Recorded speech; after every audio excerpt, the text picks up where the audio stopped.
Hey, beautiful people, good morning. I will not be with you too long this morning because I have church in a little bit.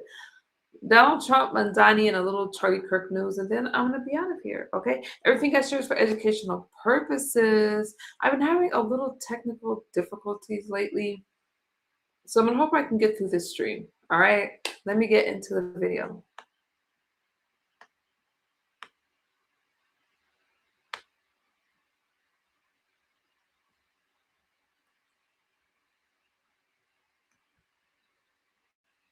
Gone several weeks, all kinds of cool stuff going on, but here we are. I want an opportunity to address Zorhan Mamdani, but even the broader issue of communism and Islamism. I do not feel that we are engaging this properly, and it needs to be engaged, it needs to be exposed, and it needs to be crushed. What's good, Carcino? First, I want you to listen just for about a minute to Zorhan Mamdani. He gave his speech before July 4th. He wanted to make sure everybody knew how much he hated America, how bad America is, and I want to address him and address him very strongly. Go. As we mark 250 years, what do we see? We see a city of contradictions within a nation of contradictions. We see the wealthiest country in the history of the world, one where children go to sleep hungry, while the world's first trillionaire hungers for more. We see monopolies that dominate every industry and oligarchs who buy elections. We see masked agents terrorizing our streets, eating food cooked by our undocumented neighbors before spiriting them away in unmarked vans. We see a nation whose immense wealth has been built by those with calloused, dirt-streaked hands, those who toil on factory floors and chisel into stone. And we see a nation that has allowed so much of that wealth to be held instead in the soft hands of a precious few. You each hold a special power, the power to determine what America means. The powerful have always known their answer. America, in their view, is an arena of supremacy, where only a select few are allowed freedom, where not all are created equal. America, if you ask them, becomes less the more people it welcomes. America, they will tell you, belongs only to those with the right accent or the right shade of skin. The rest of us, they insist, should be grateful for merely being allowed to visit. How small they are, how weak, how unoriginal. At every moment in our past, those who led through exclusion and isolation have tried to win power and enrich themselves by turning us against one another. Division is the oldest trick in politics and the cheapest. But time and again, including 250 years ago, those forces of division have been vanquished by the forces of progress. That's a dime store communist. You know, it's amazing, America. I know more about communism than he does because half a century I've been studying. I have libraries of books, communism. There's Gramsci, another commie. Then we have American Marxists, Herbert Crowley. We've got Robert Crowley. We've got, of course, let's see here, Walter Weil. These are all American Marxists. We've got John Dewey. We've got Woodrow Wilson. I just grabbed these off the shelf. What else do I have here? Anarchism and Socialism by Stalin. The Foundations of Leninism by Stalin. Marx, Engels, Lenin, The Dialectic Materialism. Karl Marx, Economic and Philosophic Manuscripts of 1844. The General View of Positivism, part of communism now, Auguste Comte. And of course, my own book, American Marxism. This guy's a dime store communist. He knows a few slogans. And while we're at it, Islam. How many of you have a copy of Ayatollah Khomeini's book that he wrote before the revolution called his Mein Kampf? He called it Islamic Government. Well, I do. How many of you think have read it? We have Islam in the West, Bernard Lewis, one of the great experts on the subject. The Muslim Discovery of Europe, Lewis. What went wrong? The clash between Islam and modernity in the Middle East.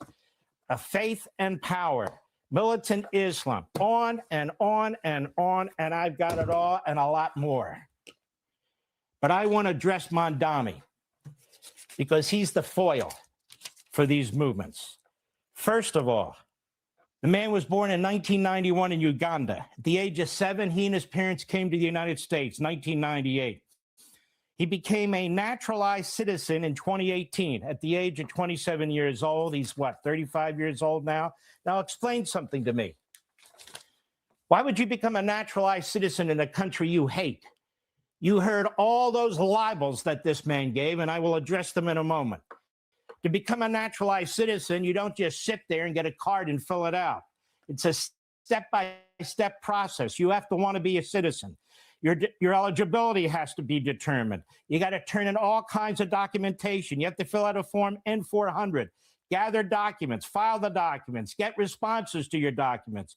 You have to attend a biometrics appointment. You have to complete interview processes, multiple test processes. And then at the end of all that, you have to take an oath to uphold and have allegiance to the United States. And that man did that. He's a dual citizen of Uganda and the United States.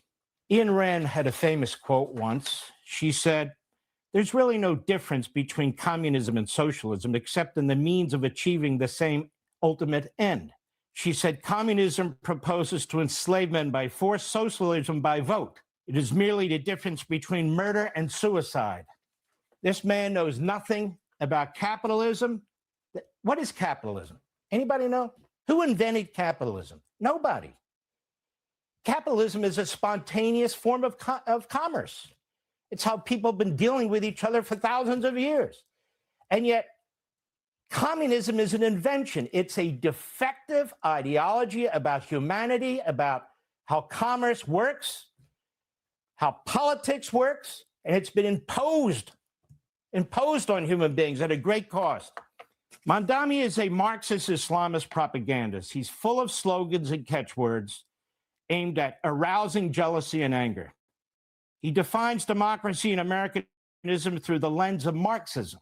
If we don't have a government-run national health care system, Medicare for all, which of course would destroy Medicare, even though 43% of the population is on some form of government-run health care, if we don't have free housing and rent controls, if we don't have free transportation, if we don't have free child care, free food, if we don't have absolute income inequality, if the government doesn't seize the wealth of the successful and their property, if we are a fair society due to capitalism, racism, and our founding by European white Christian colonists. I have that about right? Failed based on the ideology of the Marxist, not based on our own belief systems, because none of this is true. Mamdani rejects our Declaration of Independence. That's basically what he said, because it's incompatible with both Marxism and Islamism. It is based on Judeo-Christian values and the Enlightenment. The individual is said to be sovereign, not the government, and not a group of people, and not a politburo in the government, not some kind of committee and so forth. We make the decisions for ourselves. Government doesn't make the decisions for the group. There are God-given rights, not government-given rights. There are eternal truths, not truths as some Marxist demagogue declares them to be. You have free will. Each individual is God's child. You could be successful if you try. You could be a failure if you choose to be a failure. You could be on the public dole. You could be a millionaire, a billionaire if you give it a shot. And the Declaration is about the consent of the governed, the people, we the sovereign. That's the focus on the individual. What is this democratic socialism? Thank you, Claude, for the super sticker. I appreciate you. Thank you so much. Socialism is the government controlling the means of production. There's nothing democratic about it. The only say that people have is when you elect these Marxists and these socialists, and after that, it's over. You have no say, none. Marx rejected our Declaration and our Constitution. He mocked our founders. He insisted that all societal norms must be destroyed. All societal institutions must be destroyed. All commercial bonds must be destroyed. Hence, the war on what he called capitalism. It's a word he coined. For Mamdani, like Marx, the present, like the past, is about colonialism, imperialism, feudalism, racism, oppression. Our society, he says, is an oppressor society. It's racist. There can be no competition, not in commerce, and importantly, not in ideas. All must be forced by persuasion or the iron fist to follow the objective of the state. And that is a future workers' paradise, whether the workers like it or not, whether it's a paradise or not. where government itself is supposed to eventually disappear. Show me a communist regime where government disappears. Show me a communist regime that's a worker's paradise. Show me a communist regime that has affordability, whose shelves are full. Show me a communist regime where there's civil liberties. So this constant propaganda and demagoguery, characterizing the greatest nation on earth as the worst, attacking the most successful economic system as the worst, exploiting our historical imperfections to libel the greatest society since the existence of mankind, claims of uncontrolled racism in the most diverse and just nation on planet, which he went to great lengths to join, as did his millionaire communist parents. His family migrated to this country, brown-skinned Muslim Ugandans worth millions of dollars. We have no monopolies in America, none. We have large companies, small businesses, everything in between. We have no oligarchs in America, none. They exist in Marxist and fascist regimes. We have the largest and most successful middle class the world has ever known, the most patriotic and loyal middle class the world has ever known, which not only rejects communism, but loves capitalism and our country. Let's remind people of this workers' paradise that Mamdani and Sanders and the rest of the reprobates push, okay? Mao Zedong, in order to create a workers' paradise in China, he killed up to 70 million people. They still don't have a workers' paradise. Today, the Chinese government arbitrarily detains over 1 million Uyghurs, those are Muslims, and other Muslim minorities in internment camps. Reports detail forced labor, coercive population control, including forced sterilization, torture, and massive cultural and religious erasure. A damning United Nations report condemned it all, the UN of all people. The first major death event of the Stalin period, another great communist, was forced collectivization of agriculture, in which he starved to death up to 8 million Ukrainians, intentionally killed them. The Ukraine portion of the famine was horrendous. It's called the Holodomor. Have anybody taught you about that? I doubt it. He killed upwards of 20 million people. Ethnic cleansing, mass graves, mass murder, the workers' paradise, you know. What about North Korea? Still a workers' paradise, isn't it? They have killed millions. They have enslaved millions. It's one big concentration camp. People starve to death there. They don't have enough food. They don't have adequate clean water. They have nothing, absolutely nothing. No electricity, no sewage, no running water, nothing, except for the elites, the oligarchs, you see. What about Cambodia? Anybody remember that? Just a 4-year period from 1975 to 1979, the Khmer Rouge. They killed 25% of the Cambodian population to impose communism on those people, 25%. Let me ask you some questions. If you work on an assembly line, would you rather work on an assembly line in Russia, China, or the United States of America? Would you rather see a doctor and get surgery in our country or Russia, Cuba, even socialist Canada or Britain, where people are dying waiting in line for basic treatments? Would you rather pay the massive tax rates in France and Germany and Canada or the UK, or the rates you pay in our country? Have you noticed that millions and millions of people in our own country are leaving the dark blue states for red states? People talk with their feet. Blue states are being depopulated. New York City's being depopulated. In most other countries, you're born into classes, some stated, some understood. In our country, there are no classes. You can be rich and become poor. You can be poor, become rich. You can be an immigrant and become rich. Be an immigrant and go on the welfare dole too. How about the basics like food? Do you think there's a Costco anywhere of its likes in Europe, let alone in the third world? Or a Walmart?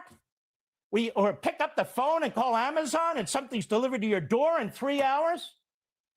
We live better than kings and queens ever lived 100 years ago.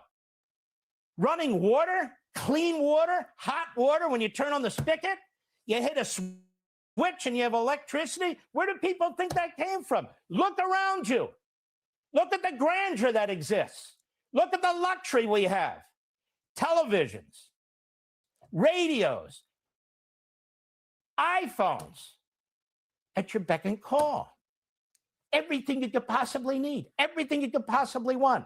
You go into a major supermarket, 10 different types of meat. Ground meat, you want 85% fat, 90% fat-free, all kinds of drinks, health drinks, sodas, juices, 50 different types of milk, buttermilk, half and half, 1%, 2%, 5%. You want butter, you want margarine. You want it from Ireland, you want it from Britain, or you want it from wherever you want it. Go and look at the wine section. Domestic wines, international wines. Go to the fish section. All kinds of shrimp, cooked, not cooked, lobster, crab, whatever you want. Pre-cooked foods and so forth and so on. And it's not just for the rich. Anybody can walk into these stores, anybody, and get the best vegetables and fruits from around the world, the best food, the best everything. And think of the cost. Oh, the cost is so high. No, it's negligible. Compared to the rest of the world, our shelves are full. Our stores are bustling. The same with housing. The same with everything. Look at Great Britain. The National Health Service is facing well-documented crisis right now, with millions on waiting lines for routine care, severe accident and emergency delays, but people die waiting for heart surgery, brain surgery, cancer treatment. The same in Canada. Nearly 23,700 patients in Canada, which is a small country, died while on wait lists for surgeries and diagnostic procedures in a single 12-month period. National median waiting time just to see a general practitioner, 28.6 weeks. That's like 7 months. Now, what about this Islamist side? Mamdani is imposing literally his religion on the city of New York. He's also trying to depopulate the city of not only capitalists and businessmen and the middle class, because he believes in replacement theory, replacing the current population with a population he prefers, but he's clearly trying to depopulate the city of Jews. He seeks to create his own kind of city, both economically and ethnically. Mamdani never condemns the slaughter of Black Christians in Nigeria, the Sudan, the Congo, by Islamist terrorists. Why is that? Mamdani never condemns the enslavement of Black Christians in Africa by Islamist terrorists. He never condemns the kidnapping and enslaving of Christian women and young girls by Islamist terrorists in Africa. Why is that? Mamdani never speaks out for the horribly abused Muslim women and young girls in Afghanistan by the Taliban, the Christians and other minorities being ethnically cleansed in Syria, or the Muslims being slaughtered by the Islamists in Yemen, or the Muslims in concentration camps in China who are being raped and tortured and murdered. Never says a word. Rape, torture, enslavement, slaughter. Not in our country, not in America, but in Africa, in the Middle East, in the Far East. And he says nothing. Like communists and Islamists, and he says nothing. No, he attacks Israel. He attacks it as the only Jewish state. But he doesn't attack those countries that are Muslim states.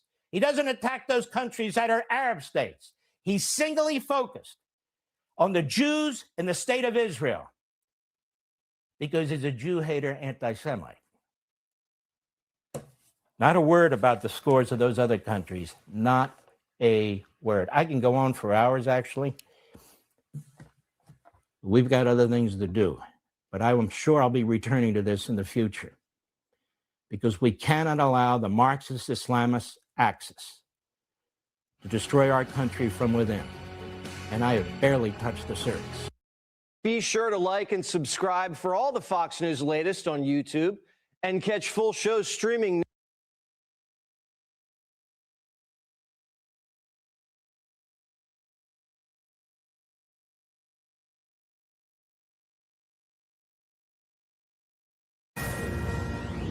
Breaking news overnight, Republican South Carolina Senator Lindsey Graham has died at 71 years old. His office writing, quote, on the evening of Saturday, July 11th, U.S. Senator Lindsey Graham passed away from a brief and sudden illness. Senator Graham's family appreciates prayers this time and asks for privacy during this incredibly difficult period.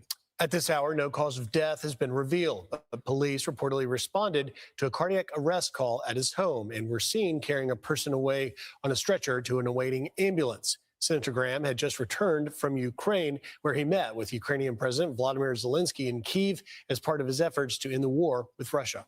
President Trump paying tribute to the longtime senator and his close ally. He posted, quote, Senator Lindsey Graham, one of the greatest people and senators I have ever known, is dead.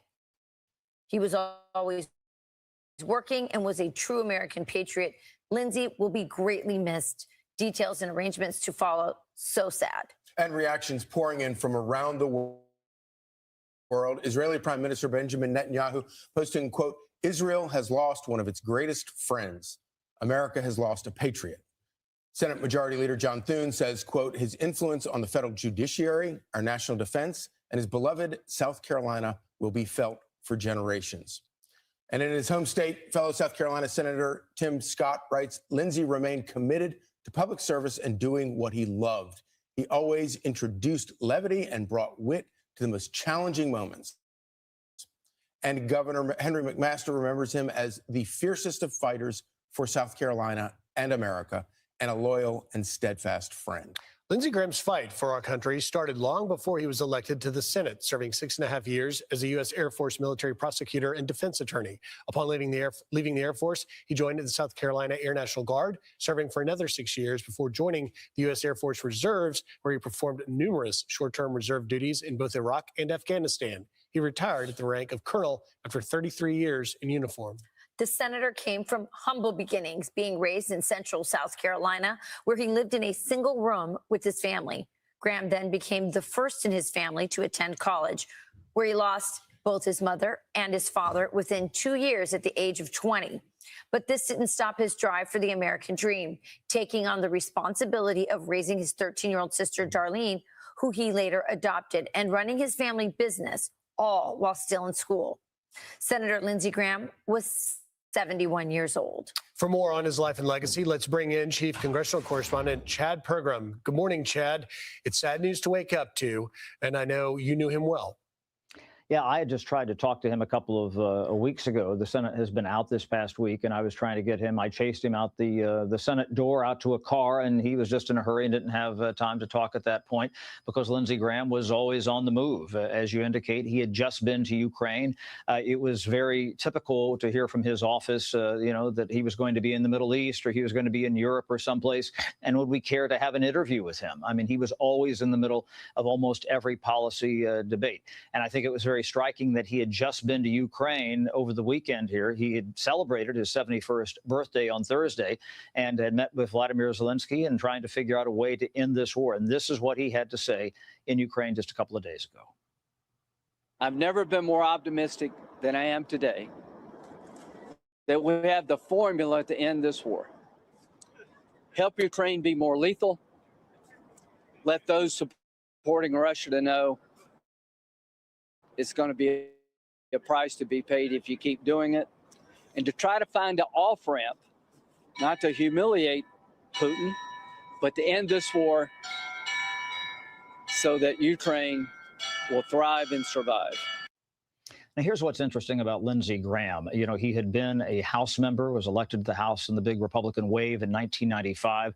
He kind of moved onto the national stage. He was one of the House prosecutors presenting the case of impeachment to the Senate in 1998, 1999, when there was the Monica Lewinsky scandal with President Clinton. Basically, what they did is they impeach in the House, and then they appoint these managers to kind of prosecute the case before the Senate, and he was one there.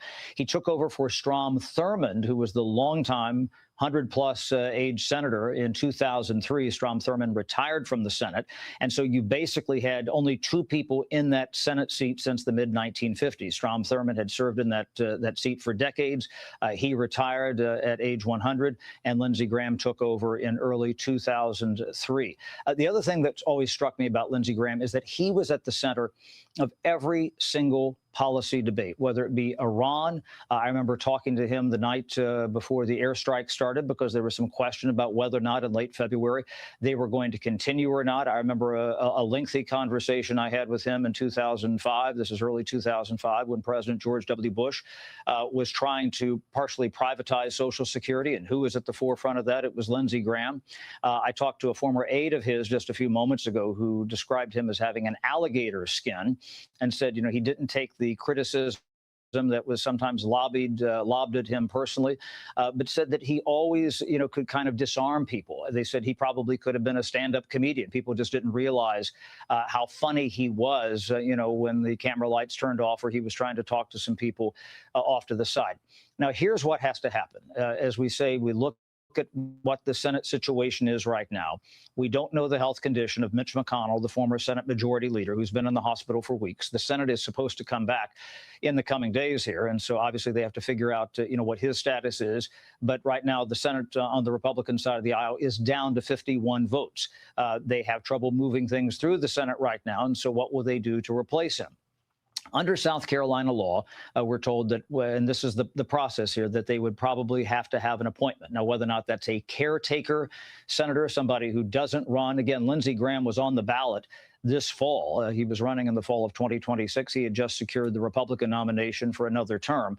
So they would have to appoint somebody to the Senate. I would imagine that's going to be a conversation between Henry McMaster and also President Trump, you know, who he wants in the Senate. Do they want just a caretaker senator? We have one caretaker senator right now, Alan Armstrong, the Republican from Oklahoma, who took over for Markwayne Mullin, who is now the Homeland Security Secretary, of course.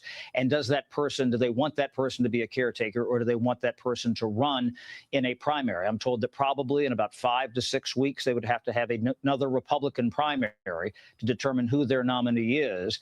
And then that person, if they win in the fall, would take over on January 3rd. Here are the people I would look at in South Carolina. I would look at Russell Fry, the Republican representative from South Carolina. I would also look at two members. It's not a big delegation in South Carolina, but I would look at two of the other members who ran for governor, Nancy Mace and also Ralph Norman. Now, both of them have had a little bit of a fraught relationship with President Trump. Now, whether or not that's something that they can work out, we just don't know.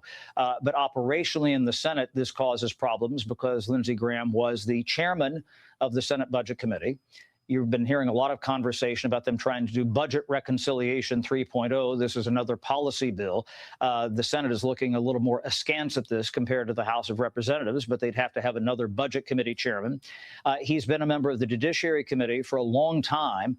They have a confirmation hearing coming up for Todd Blanche, the acting attorney general, to become the attorney general, and whether or not they could even get Todd Blanche's nomination out of committee, certainly not with those votes. They probably wouldn't have that vote this week at all, regardless of what happens in the confirmation hearing. But it makes it very, very tough operationally to do things in the Senate.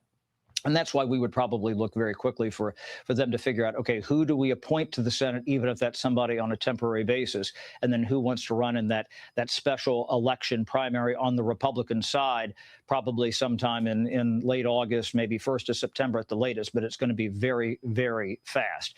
The other thing I would say about Lindsey Graham, and again, you know, I talk about just how he was always at the center of so many issues. I remember kind of chasing him around the Capitol for a while. I was working on a story that we aired on Brett Baer's program some months back about Section 230. That's part of the Telecommunications Act of 1996 that he and others think that we should get rid of because it gives this shield to the telecom companies. And some people believe that's what's contributed to a lot of the social media ills that we have. And he wants to get rid of that. And again, just the reason we were having trouble scheduling the interview for so long was because he was so deep in Iran, he was so deep in dealing with Ukraine and 2 or 3 other subjects that he just didn't have the bandwidth, even though he was very interested in that. I remember I called him one night and he said, yes, I want to do it. But they were just, you know, we were literally having trouble figuring out when to schedule that interview. We did it. We aired the story, but it just shows you the breadth of different things that he was involved in. So Lindsey Graham, very sad news here in Washington, dead unexpectedly at the age of 71 years old here in Washington, D.C. Guys, you did such a nice job walking through the history of all this. And I remember when Strom Thurmond retired, everyone thought there was no way anyone would be able to fill those shoes. And of course, Lindsey Graham did that and did it quite ably. And as you point out, covering a lot of a broad cross section of issues. You noted also that a lot of people thought that he could have had a go at being a stand-up comedian because he could be very, very funny and very, very disarming. He was obviously fought for a very conservative state and a lot of conservative issues, but he was so effective at working across the aisle that he could get a lot of things done. And I look back, remember probably every single Republican nominee to the Supreme Court and lower courts that got through because of Lindsey Graham. Yeah, let me talk about the transformation of Lindsey Graham a little bit. He was going to run for president. He had a short-lived presidential campaign in 2015. He dropped out that fall. He was opposed to President Trump, said some pretty inflammatory things about why he didn't think that President Trump was fit to be in office. Kind of then started to side with President Trump after the riot at the Capitol, said some pretty negative things about the president then, said count me out at some point, but then got back in President Trump's good graces and was a big advocate for him on Capitol Hill. And I want to go back to the 2018 confirmation fight about Brett Kavanaugh for the Supreme Court. That nomination they thought was going to be very dead in the water with Christine Blasey Ford after she brought forth some of her allegations about Justice Kavanaugh. And the Republicans on the Judiciary Committee were going to handle this in a very kid-gloves way. They brought in somebody else to kind of ask questions of her, a female attorney to kind of do their bidding, because they thought the optic of male senators asking these very probing questions about something that happened when they were back in high school was just going to be a bad optic. And at some point, this kind of spun off the rails. And it was Lindsey Graham who absolutely just, shot up from his chair and was really, speaking at the top of his lungs. And it really changed the tenor of the hearing. And I think what happened there is it helped him kind of, get back in the graces of President Trump, understand that he was somebody fighting for the cause, fighting for the justice. He thought that, then nominee Kavanaugh was being ill-treated. It was probably one of the most electrifying moments in that hearing. I want to go back to 2013 when they were trying to work out with the Gang of 14 the immigration reform bill. This was something that he and John McCain and others had worked on. They got, almost 2/3 of a vote in the Senate. It never went anywhere in the House. But I was told that because Lindsey Graham was such a good poker player, he kind of had to, fake that they had the votes. Now, they had more than 2/3 on that vote. It was a pretty overwhelming vote. But the idea, again, that he was just at the center of everything and the guy that he would come to, covering the Senate for as long as I have, there's people who become the majority leader, the minority leader, the whip, et cetera.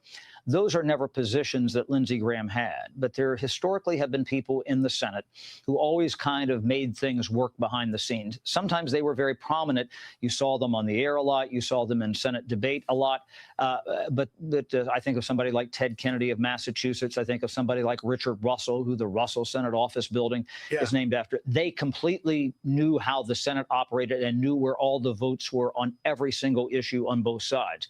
And that was Lindsey Graham. And that's why this is just not the death of a senator. This is why foreign leaders like Benjamin Netanyahu and others are sending in their tributes, because he was such a force. Well, sure. And to your point, we can remember back when it was Lindsey Graham who was part of the Three Amigos, right? It was Senator John McCain, Senator Joe Lieberman, and Lindsey Graham. And you saw this sort of group that could work across the aisles. But I want to go back just for a second, because I think when we look back on, and you're right, Chad, you're so right that he was at the center of every policy debate. I think one of the defining moments in his political career was the Kavanaugh hearing, because as you rightfully point out, the Kavanaugh nomination looked all but dead in the water. And out of nowhere, during Kavanaugh's Judiciary Committee hearing, he all of a sudden just lit up the entire committee and his entire Senate colleagues, both Democrats and Republicans, calling what was being done to him the most despicable sham he had ever seen in his political life, and pointed to everyone on that committee, including the Republicans, and said, if you vote against this man, this is a travesty. And it totally changed the trajectory. I would say it got Kavanaugh across the aisle, but it also demonstrated not only could he put himself at the center of policy debates, but he could wield political capital in ways that some senators and leaders just don't quite learn. Speak to that Right. if you can. Yeah, he understood what capital that he had, and he understood, at certain points, when to use anger. That was an example during the Brett Kavanaugh hearing. I've seen him do that before in other debates, but also, as I said, be disarming with humor. That's what makes somebody like Senator Graham, be they a Democrat or a Republican, very effective. Somebody who can kind of do that and understand, where those different power sources are coming from. And if you make a miscalculation on that, and I didn't see Lindsey Graham make very many political miscalculations, that's significant. He thought at that moment, for obvious reasons, that maybe they could salvage the nomination, and the only way to salvage it was through what he did, because again, this was the second confirmation hearing for Kavanaugh. Remember, we had gone through this. The allegations from Christine Blasey Ford came much later, and again, even in dealing with his relationship with President Trump, there was a point where he was very outspoken, coming into 2016 against President Trump, thought that he was not fit for office. I remember a very frank conversation with myself and some other reporters in the Senate subway station where he really tore into, Donald Trump, who I don't even think at that point in 2016 was the nominee yet, and just did not think that this guy was fit. But again, he always understood where that political power was ebbing and flowing. Obviously, President Trump was elected in 2016, and he moved to that and figured out, okay, if we're going to get things done, okay, that's where we need to be. Some people might, criticize that of being a chameleon. But honestly, in the years that I've been around Capitol Hill, those who get things done on both sides of the aisle are those who understand where those power centers ebb and flow, and then figure out a way to move toward that. And then, sometimes you're trying to get something for your state. Sometimes you're trying to get something for your party. Sometimes you're trying to get something for yourself. You need the president's support or the support of the leader or somebody for your election. Lindsey Graham was always somebody who was able to kind of morph in that sense, and that worked to his benefit. Yeah, it's very interesting, this relationship between President Trump and Lindsey Graham. You're right. He was a huge critic. I remember being in a room with him once where he was not just making fun of President Trump, but his voters. And he clearly did not like him in 2016. But your Kavanaugh moment was a bonding moment on both sides. I think President Trump saw that Lindsey Graham could get things done. And then Lindsey Graham realized, I think, as you rightly point out, that, this was going to be the next president, or this was going to be the president. This is where the power is. I need to go to him. He was clearly much more hawkish and much more prone towards what some would say neoconism than President Trump, who originally started as, no more new wars. And so I think that relationship, I think Lindsey brought President Trump over to his side on sometimes, and I think President Trump brought him over. I also will say that the game of golf can be very bonding. Both of them love the game. They played often at Bedminster and some of his other clubs, the president's other clubs. So I think this was also a bonding moment. Chad, the last time I saw Lindsey Graham was at the state dinner with King Charles, and he sat right across from me. He looked fine to me. You've seen him in person more recently. I know it appears, at least from the reports we've seen, that it might have been a cardiac arrest. His father died of a cardiac arrest. But the reports also say something about a brief illness. Do you have any more information about that?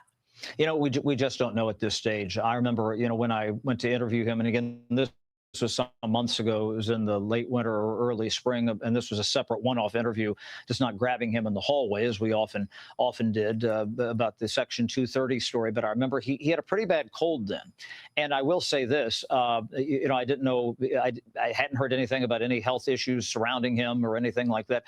I will say that because he was always globetrotting. Be it the Middle East or Europe or someplace else. I did notice in the past few months, he did look a little more tired and a little more haggard. As I said, he had just turned 71 a couple of days ago. I don't know if that's age or something else, but it was just something, as somebody who covers the Hill on a day-to-day basis, you notice things about people, especially people who've been there for an awfully long time. And I noticed that he did look, I would say in the past year or so, it was just a visual recognition. He didn't seem to be to look as maybe as physically strong as he was. That's just my observation. I want to be very clear. I don't know if there's anything that was going on. I do know he was sick and suffering from a pretty bad cold that lingered for a while when and I had him, and I think that was one of the reasons we couldn't get the interview at some point, because he had been sick and his voice sounded bad and all that. So I don't want to read too much into that. But, that's, this is always the thing about, covering things in Washington. I said this on the air in the middle of the night here when we broke into coverage this morning. I said there's an old Native American phrase that death comes and it's always out of season. Here, everybody in Washington is focused on Mitch McConnell, and is he going to be able to come back? They've not been very forthcoming about that. Just a couple of weeks ago, everybody was saying, what about Tom Kaine Jr., the Republican representative from New Jersey? What is his situation? We just don't know. And then somebody you're not even focusing on, just passes away suddenly.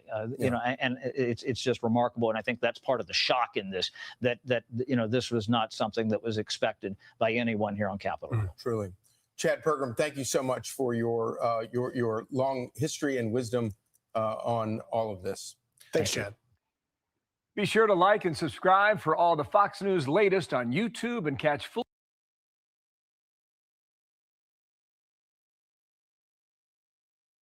Hey guys. All right, I'm gonna see how much more I can get through. My internet is glitching. I don't know what it looks like on you guys' end, but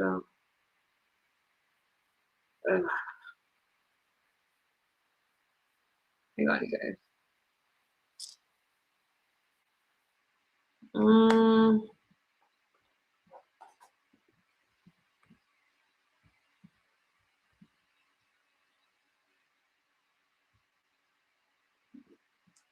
Doc, thanks. Let's see if I can get something to play. I don't know why I'm having all these difficulties lately. Can you guys see? No. Hold on. I'm gonna hope you can. Oh, there's a 5-alarm fire, all right. But it's not happening at the White House. It's happening inside the DNC. Joining us right now, legal director for the Independent Women's Forum, May Mailman, and Fox News contributor, Kaylee McGee-White. So great to have both of you. May, that announcement speech where Graham Plattner bails on his campaign, he really burned the party down as he walked out the door. He did. So Graham Plattner, I think, exposes a couple of huge problems for Democrats. One is, where are the normal men? He was recruited to be the brawny paper towel guy. And okay, so now he's got a Nazi tattoo. Okay, now he's got a history of sexual assault. There are no normal men. Men preferred Susan Collins by 7 points. They've got James Tallarico, who thinks God is non-binary. And the other real problem is that these socialist-style policies that are styled as for the working class are not actually favored by the working class. They're favored by the elites or former elites, like Graham Plattner, whose oyster business services his mother's restaurant. So this is the problem with socialism, is that it is an idea of elites trying to pretend that they are oppressed because they've been told, go to the fancy high school, which Graham Plattner did, go to a fancy college, maybe live in a fancy city, live in a shoebox, have a terrible dating pool, and then hope it all works out, when really the recipe for the American dream for success, people who are not trying to tear down everything that this country built, is to find joy in living in the greatest country, in the greatest era that we've ever lived in, with so much comfort that our ancestors would never have even believed that this is true, to appreciate your community, to appreciate your family, to sacrifice and to work hard. Well, it really does tell you what the Democrat Party thinks of working people, that this guy winds up being their poster boy. Kaylee, I want to ask you about this, though. It's kind of remarkable to listen to him in that video talk about how he was he's part of a movement outside of the Democrat Party. But as soon as the Democrat Party says, no money for you and get out, he starts crying and gets out. So was he really outside the party? Yeah, he deserves an Oscar for that performance, by the way. The crocodile tears were just extremely rich. For a guy, as May pointed out, who has basically been handed every single thing in life, he somehow always finds a way to make himself the victim. Chuck Schumer didn't make him get the Nazi tattoo. Chuck Schumer didn't do any number of things. It was Graham Plattner, whose pattern of behavior preceded this latest scandal, who was ultimately the guy who tanked his own campaign. You know, I do find it interesting, though, that he is trying to burn the Democratic Party down on the way out, because I think that that's the next best alternative to him actually winning the Senate seat, is this ability to make himself the martyr and to basically make himself the next Bernie Sanders, the guy that the establishment feared so much that they had to tear down on the way out. Now, I'm not sure if voters necessarily buy that even past this November, but he's certainly going to try. And I think that Democrats are going to have a problem with this, especially with the rise of DSA candidates in particular, because what Democrats don't want to admit is that the reason these DSA candidates are gaining so much traction is because they actually believe in something. Take the Chevalier character up in New York, for example. I think she legitimately believes that she could abolish prisons and abolish crime if people just made enough money. Same thing, Zohran Mamdani. I think he legitimately believes that he's entitled to take your wealth and redistribute it. Now, they're lunatics, but they actually believe these things. People like Chuck Schumer and the Democratic establishment, they just believe in acquiring wealth, status, and power for themselves. They're not actually offering anything. And that's why people are running towards the DSA. You know, May, one of the most appalling things that we saw in the Plattner race was after the first accusations of him mistreating women first emerged, one of the first organizations to step up to carry water for him was Planned Parenthood. That to me, and you know, I get it. That's how they operate. All they care about is money and power. But it was a pretty disgusting look for an organization that claims to care about the health and welfare of women. Yeah, on one hand, I want to say it's unsurprising for an organization that was built by someone who favored eugenics to favor the guy with the Nazi tattoo. But on the other hand, very seriously, it is hard to be a liberal woman because as a liberal woman, you are expected, identity-based, based on your sex, to support Democrats blindly. It doesn't matter whether they treat you poorly, but your identity as a woman requires you to support Graham Plattner. And as it comes out, when these progressive males turn out to treat women poorly and they're still being asked to support, at some point, I think women will have enough. Well, you know, Kayleigh, I think eugenics is just the furthest extension of the identity politics that everyone in the Democrat Party these days embraces. Yeah, and it's not just Planned Parenthood that has put its own hypocrisy on display. It's basically every single Democratic politician, especially those who built their brand during the Me Too era. You think about Kirsten Gillibrand, who decided to support Plattner even after the first accusation came out. And then there's Ro Khanna, whose stated position was that he was okay with a little bit of assault as long as it's not a lot of assault. Right. So that's great for him. So really, they've made a spectacle of themselves throughout this entire thing. And I think it doesn't matter who they nominate after Graham Plattner, because I think their brand has been so irreparably damaged by their own hypocrisy in this state. And potentially it's going to affect other races across the country as well. And of course, let's not forget that Gillibrand led the charge to run Al Franken out of the Senate over a goofy picture, whereas she had no problem whatsoever with all of these rape allegations. May and Kayleigh, thank you both so much for joining us. Be sure to like and subscribe for all the Fox News latest on YouTube. You guys, if I end suddenly, it's because of my internet. Okay.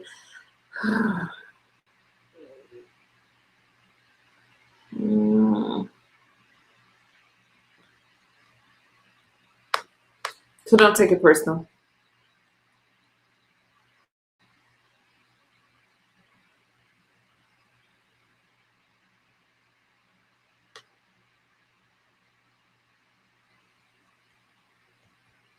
Prosecutors presented evidence this week in a 5-day preliminary hearing against Tyler Robinson, Charlie Kirk's alleged assassin. The prosecutors showed footage of Robinson climbing down from the roof where he allegedly shot Kirk, along with engraved bullets recovered from the scene, and a photo of the rifle wrapped in a towel which contained DNA evidence. Listen. Item 7, towel from around Mauser rifle, serial number 8863. Is that the towel that you found with the rifle that day? Yes, it is. The DNA results from item 7 sub 1 and what are 1.7 octillion times more likely if Twiggs and T. Robinson are contributors than if Twiggs and an unknown, unrelated person are contributors. They also aired footage of the interview with Robinson's former roommate and lover. Listen to this. Was he engraving bullets before this? Yeah, I don't remember exactly when, but he had said he was planning to go hunting with his family. And he asked me for if we had a Dremel because he said he wanted to engrave messages on bullets. So are we talking like a year before? Oh, no, not that long. It would have been, I'd say at most a month before this was when he was asking. That is Lance Twiggs. He testified that Robinson confessed to the crime. I just asked him in person if what he said was true the night before, and he said it was.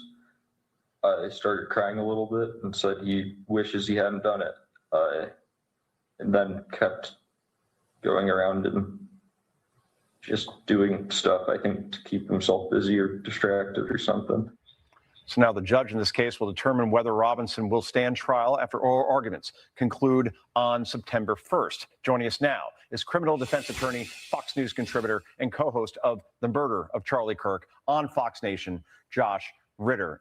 Josh, look, I'm not a lawyer. I'm a guy who watched LA Law way back in the day, or A Few Good Men, one of my favorite movies of all time. All that said, this seems so open and shut to the average person as far as this trial, whether Tyler Robinson is guilty or not. We hear from some right-wing conspiracy theorists that say, well, no, there's more to this story. There doesn't appear to be any more to this story. This is as open and shut as anything we've seen since OJ back in 1995. Your thoughts? I agree. I think it was overwhelming. The prosecution described it as devastating, the amount of evidence that they have. And I would agree with that as well. We knew that there was a significant amount of evidence going into this preliminary hearing. But once we saw the amount of evidence that they had, I don't know what arguments the defense could possibly be left with. And it runs the gamut of the different types of evidence. You're talking about surveillance video, DNA, ballistics, and even down to confessions. And if you're keeping score at home, he has now confessed to this 4 different times in 4 different ways, both through the text messages, through the Discord chat, through a letter that he left behind, handwritten letter, and in person to his roommate and lover, Lance Twiggs. That is a person who is not shy about their involvement in this murder. This is the type of case that if it landed on my desk when I was a prosecutor, I would be very happy to take it to trial. Tommy? Yeah, this is very interesting, Josh, obviously gripping the nation, all those who cared about Charlie Kirk personally and those that, obviously were inspired by him in so many ways.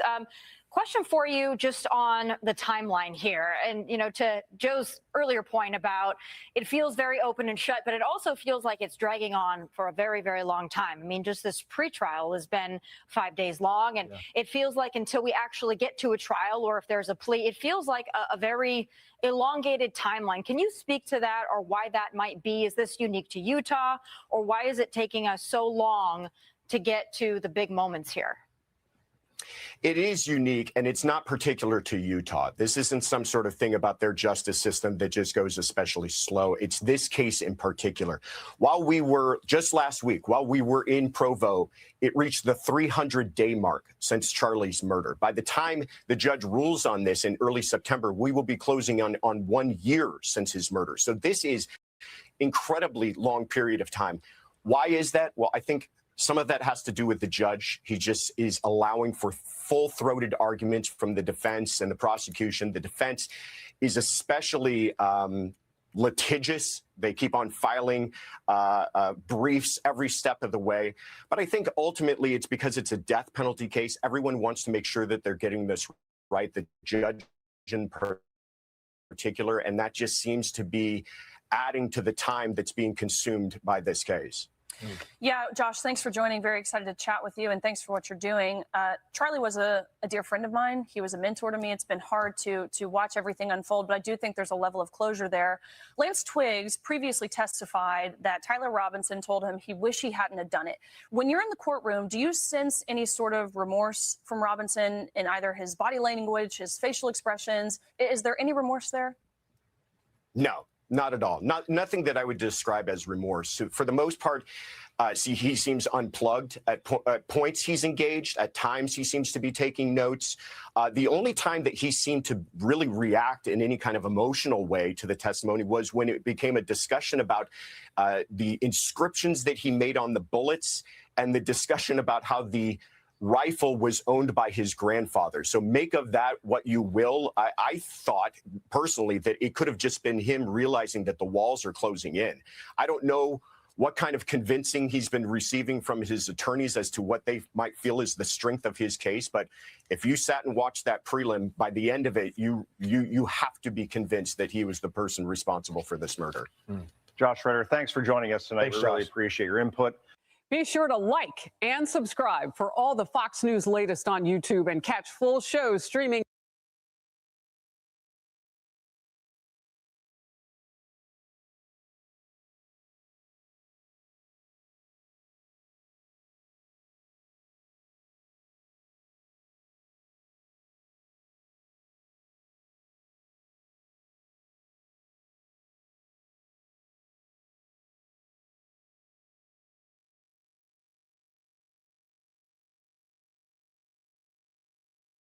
Justice podcast, a Fox News contributor, criminal defense attorney, and the co-host of the Murder of Charlie Kirk live show on Fox Nation. So great to see you this morning, Donna. First off, just let's get this out of the way. How unusual is it that that Tyler Robinson chose not to testify himself in this preliminary hearing? Well, it's not unusual at all because remember, Charlie, a preliminary hearing is a very low probable cause standard. It's actually very unusual for defense to put on any evidence at all at a preliminary hearing, much less their own client. So it would have not, we would have all been shocked if Mr. Right. Robinson took the stand. But obviously, the evidence that was presented by the prosecution was massive and overwhelming. I do think it's kind of interesting that defense chose to try to poke holes in the DNA evidence. Even if you took the DNA evidence out, there's a pretty large mountain of evidence here that certainly rises to the level of probable cause. Oh, no question. I mean, not only is there evidence that rises to the level of probable cause, there's evidence that rises to the level of beyond a reasonable doubt. I mean, you're looking at this. The prosecution really put on a very detailed, strong case here. This is also not necessary at a preliminary hearing, but they really did put on a mountain of evidence. And the defense actually called more than one witness because if you remember, they called witnesses out of order. So they not only tried to attack the DNA, they tried to attack the ballistics. But at the end of the day, these are things that any defense attorney is going to do when these types of issues come up at a trial. So this is not unique. I don't think they help themselves at all, frankly. Walk us through what you look back at the whole week. Walk us through what you thought was the most overwhelming, potentially insurmountable evidence that the prosecution laid out here.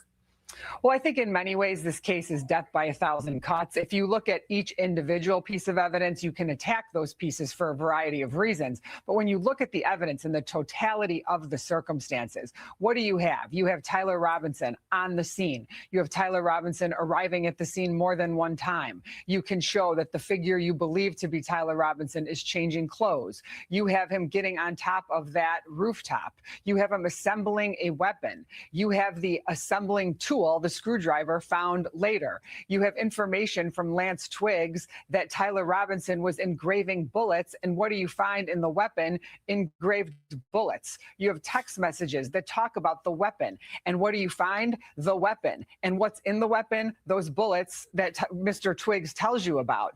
You have the DNA evidence. You have the ballistics evidence. You have the digital evidence. I mean, and if you look at each individual piece, you might be able to ask a couple of questions that poke holes. But Charlie, when you look at it in the totality of these pieces of evidence here, I mean, this case is really, truly overwhelming. Is there any aspect of the case that you would say is going to be a bigger challenge for prosecutors to make the case? You know, I don't. I think that what happened this week, and as much as we all complained about the length of this, how long this took, I do think that at the end of the day, the evidence they presented was so strong that for them, they put themselves in a position where hopefully we can put a lot of the conspiracy theories to rest. I think once you look at this evidence, you hear what everybody is saying now outside of the courtroom. I think it really does put together a great case for them. And I also think what it does, and I think some of the things that the defense tried to do here was really more about playing to the media than it was playing to the court. I mean, just putting these things out there and trying to poke a few holes allows people to have this conversation. But at the end of the day, Charlie, this is a slam dunk. Well, with defense trying to play to the media, it's kind of funny considering they also attacked Erica Kirk for her as if she was playing to the media. Because why? She wants all of this evidence to be as public as possible because she wants these questions answered, not just in the court of law, but also for the public. One last thing real quick. The judge is talking about not making a decision until for several more weeks. Is that unusual? And do you think the judge is making a mistake by waiting so long to make a decision, a determination on the probable cause outcome? I do. It is beyond unconscionable, frankly, how long this is taking. Why is he doing it? You know, I have no idea why he's doing it. I think that all he cares about here is making sure that he appears fair, but you can take that too far. I mean, Charlie, I work in a jurisdiction where halfway through this thing, a judge would have taken a gavel, banged it, and said, finding a probable cause, you're done. You know, there was enough here, and he could do that, and he is just allowing both sides to go on and on here. Briefing this? What is the need to brief this? We've had a hearing, make a decision, and let's go. And it's not a case of where he's trying, he thinks that maybe some sort of plea deal will be arrived at. If I'm the prosecution, I'm not going to even entertain a plea deal at this point. 100%. I agree with you. Don Rotuno, thank you so much. Great to see you. Thanks, Charlie. You too.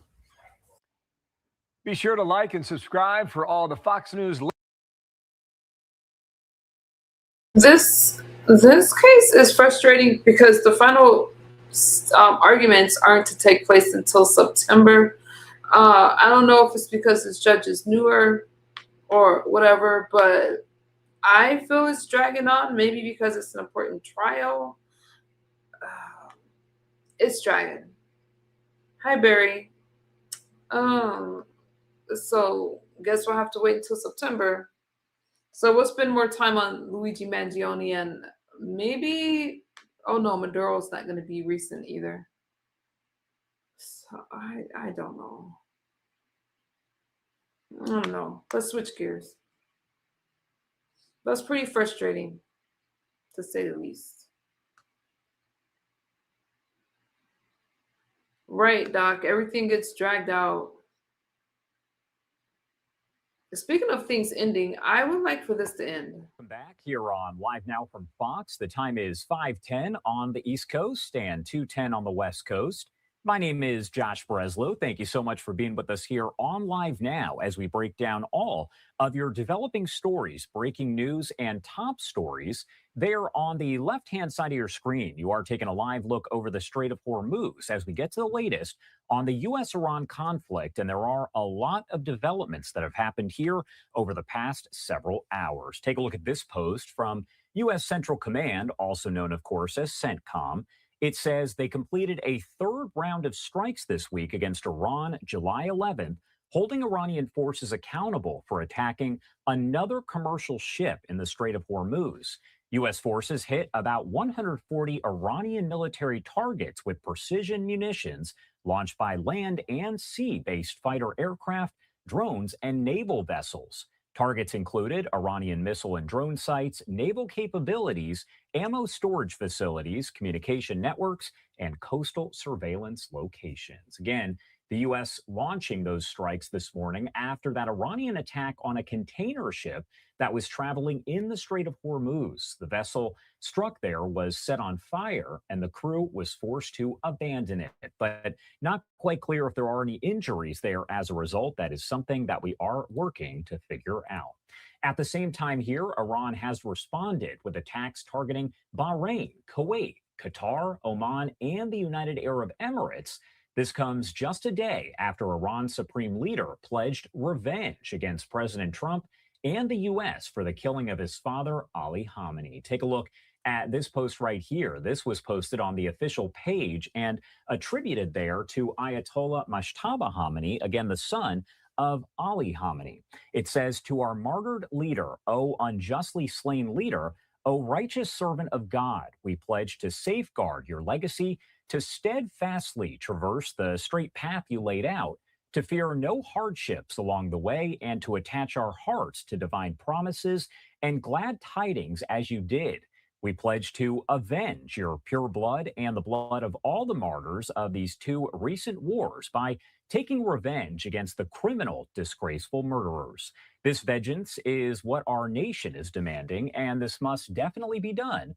The criminal, disgraceful murderers of the martyred leader, whose names are fully documented from the highest to the lowest ranks, will carry their dream of a peaceful death in bed to the grave." Again, a threat there, not only to the U.S., but also to President Trump, as we know that there have been reports circulating that President Trump does have thousands of missiles there potentially pointed at Iran, saying they are locked and loaded if the IRGC does try to assassinate him, as it appears that Israel provided the U.S. with some intelligence regarding a new plot by Iran to murder Trump.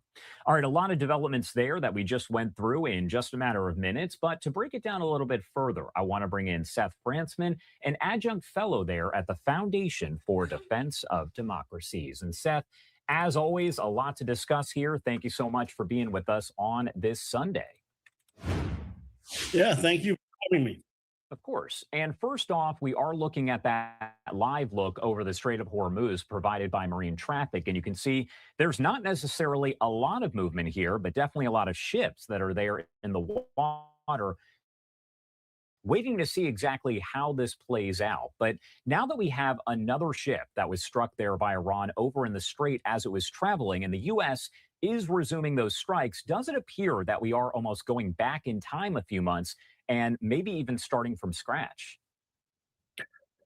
Yeah, I mean, basically, it seems that, since April, when there were kind of the initial ceasefires, there has been this kind of tit for tat in which Iran is trying to say that it controls the Strait of Hormuz, and that anything that goes past there needs to kind of, get agreement from them or pay some kind of a toll or something. And so they're dictating the tempo. And the U.S. has been responding. I think that President Trump has indicated over the weekend or last week, that the U.S. would keep up these responses so that it's not just Iran that always gets to decide what to do. But you're seeing from Tehran that they are willing to try to meet the Americans in terms of the level of attack. So I think, CENTCOM said 140 or whatever the targets they'd struck. And Iran then, you mentioned that long list of countries that they're also attacking. So that's the cycle we're in. I guess the question is whether it grows or it gets reduced. And I want to talk about some of those countries. Can you kind of explain the significance for folks out there when you talk about places like Bahrain, Kuwait, Oman, the UAE? They are being targeted here in retaliation. Can you kind of explain for folks out there maybe why that's the case? Well, from Iran's point of view, basically, they're attacking anything that's close to them, right? So these countries are not very far away from the shore of Iran. They're just across the water there. So they can target them easily. They can use long-range drones. It's important to remember they have drones and ballistic missiles that can go several thousand kilometers. So from their point of view, they can just fire those from wherever they want, anywhere basically within Iran. And Iran is a huge country, right? So given the fact that it's such a large land area, they want to be able to rapidly respond and show that they can respond to every kind of attack.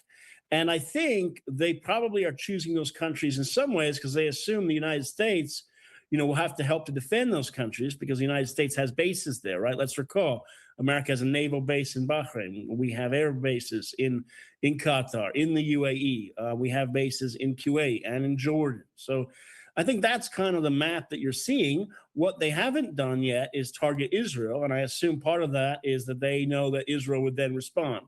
So they're not trying to widen the conflict too much. They're trying to keep up this, in their view, this kind of tit for tat, cycle of attacks. We also heard, as I read that very lengthy statement that was coming in attributed to Mojtaba Khamenei, Iran's supreme leader, and of course the son of Ali Khamenei, whose funeral was just held, a days-long funeral a few days ago.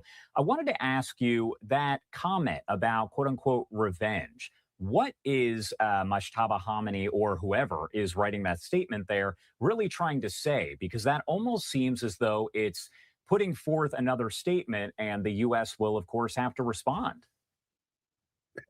Well, it's important to recall. I mean, Iran likes to make statements. They always are vowing revenge. Let's recall that U.S. President Donald Trump also killed the Iranian Quds Force commander Qasem Soleimani back in January of 2020, right after Soleimani and these Iranian militias in Iraq had threatened the U.S. embassy and attacked American forces. So, and they vowed revenge for that. So they are always vowing revenge. I mean, it makes sense that they will put out this statement about their former supreme leader. I think that, of course, the United States will keep its president safe, and the United States knows about these threats. This is an ongoing problem.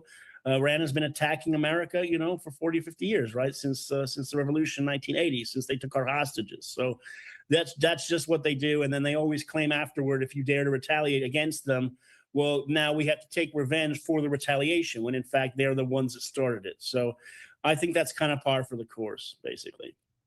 Going back to this live look over the Strait of Hormuz, with all of this kind of developing here, there on the bottom of your screen, and I'm not sure you're able to see this, Seth, but it says, is a peace deal possible between the U.S. and Iran at this point? It's a question that's been posed a lot, but we want to hear from you at home or wherever you're watching us from here on Live Now from Fox. Just scan that QR code on the bottom right-hand side of your screen, or simply go to livenowfox.com/connect. We want to be interactive here on Live Now and hear from everyone watching. Now, again, the question, is a peace deal possible between the U.S. and Iran? The options here, simply yes or no. Seth, what are your thoughts overall as, again, we appear to be almost back to square one? Look, I mean, things are always possible, right? And I think President Trump has shown in the past that he's able to get deals done. I mean, let's remember, he brought all the hostages home to Israel via a deal last year in October of 2025. He's solved or tried to solve other conflicts. So, there's always a way. But I think the problem is that the Iranian regime is trying to show that it's not very interested. It's also trying to show that it is willing to dictate terms and basically dictate the tempo of operations across a front line that stretches thousands of miles in the Middle East. If you look at all the areas the Iranians have set on fire through their attacks or their proxies, from Hezbollah to militias in Iraq to Kuwait, Jordan, Bahrain, Qatar, Oman. I mean, this is a massive, massive area, right? So they're not showing any interest so far. So unless the United States or President Trump can find a way to bring them back to the table or increase somehow the pain on them through airstrikes or other means, it would seem unlikely. But again, you never know, because it's possible that there is something in the works quietly behind the scenes. Does Iran have any allies there in the Gulf Arab states, in really the world at this point? And do they need allies as this war kind of continues? Yeah, I think Iran has friends or countries that are sympathetic or would like to use it. And so that's, first of all, Russia and China. They support Iran. They support it sometimes in the Security Council of the UN.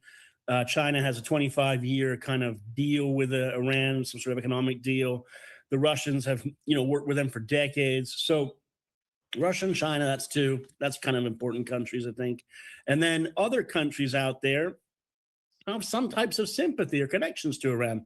Pakistan, which was the mediator with the United States, seems pretty sympathetic to Iran. I think Turkey has shown that it also is sympathetic to them at points. So they have countries out there that are into them, I think, and they have other smaller countries that they get along with. I mean, Iran has acceptable or okay relations with Armenia and India and other countries. So, but I would not say that they have strong allies out there. The way that Iran works in the Middle East is it kind of hollows out countries and then fills them with proxies. So it has the Houthis and Hezbollah and Hamas and a bunch of militias in Iraq.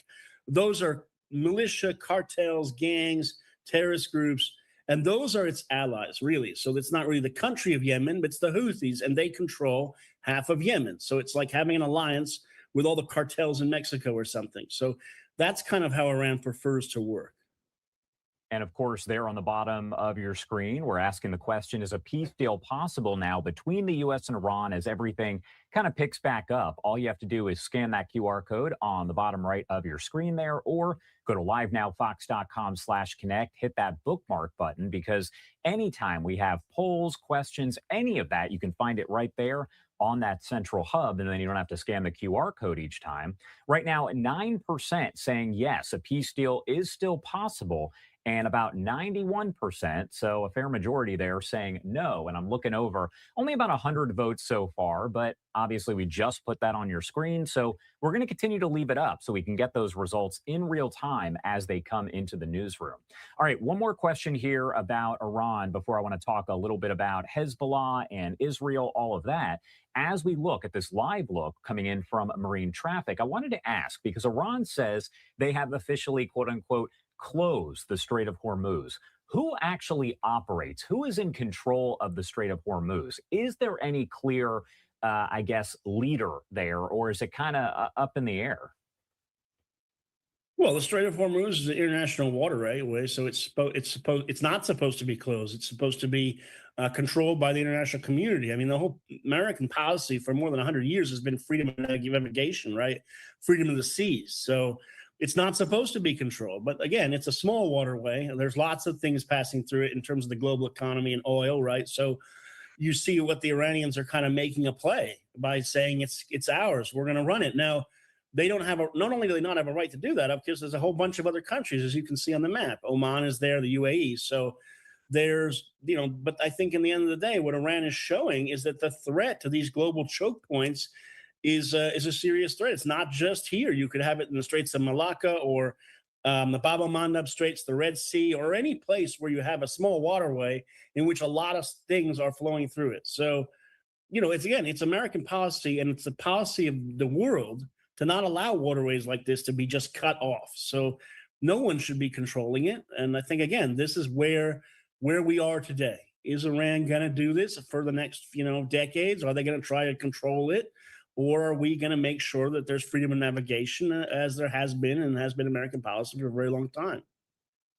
And right now, before I let you go, I want to talk really briefly here about the situation between Israel and Hezbollah. You're looking at a live look over Beirut at this hour. Where do things kind of stand there? We mentioned that Hezbollah is, of course, a proxy of Iran, and that is a terror group that is not associated with Lebanon, but it is located there. So every time that you hear Israel and Lebanon have discussed a peace deal, a ceasefire, you have to remember that Hezbollah is not technically part of that. So looking at that, what is the latest as to Hezbollah attacks on Israel, Israeli strikes and operations there in Lebanon?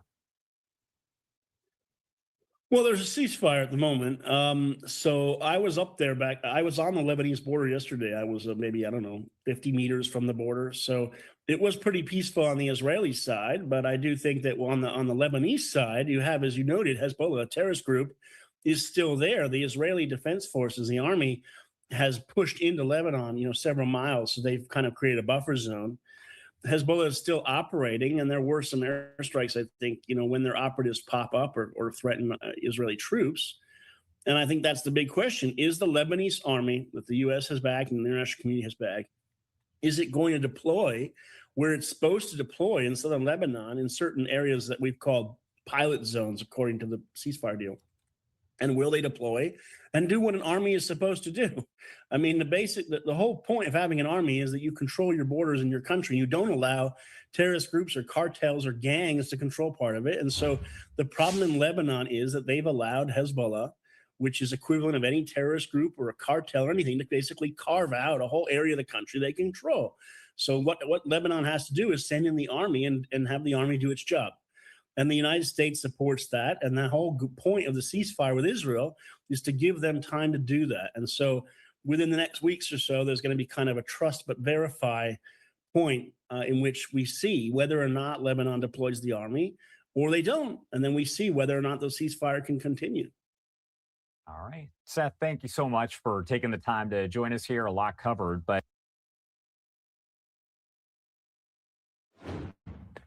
We're continuing to track breaking news out of the Middle East. We are learning that kinetic activity is returning to the Strait once more. This is not the first time this has happened. This is really beginning just in the last hour or so. Barack Ravid confirming that the U.S. military is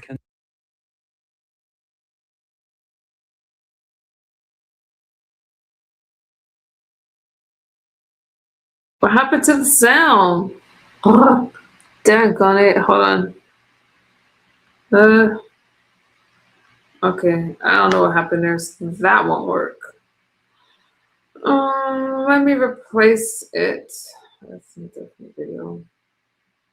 I don't know what happened to the sound, you guys. I'll try to come back to that one later, or maybe I won't be able to. So, oh wait, it might be back. Look like it's back.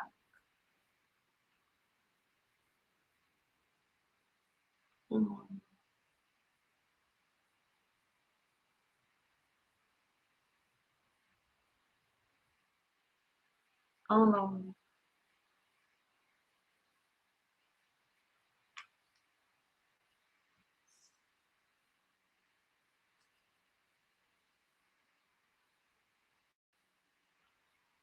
MOU. So many of us have become familiar with this term, a memorandum of understanding, basically saying that the two sides agree not to fire at each other, and in return, they'll continue the negotiations behind the scenes and work on a long-term path toward a solution.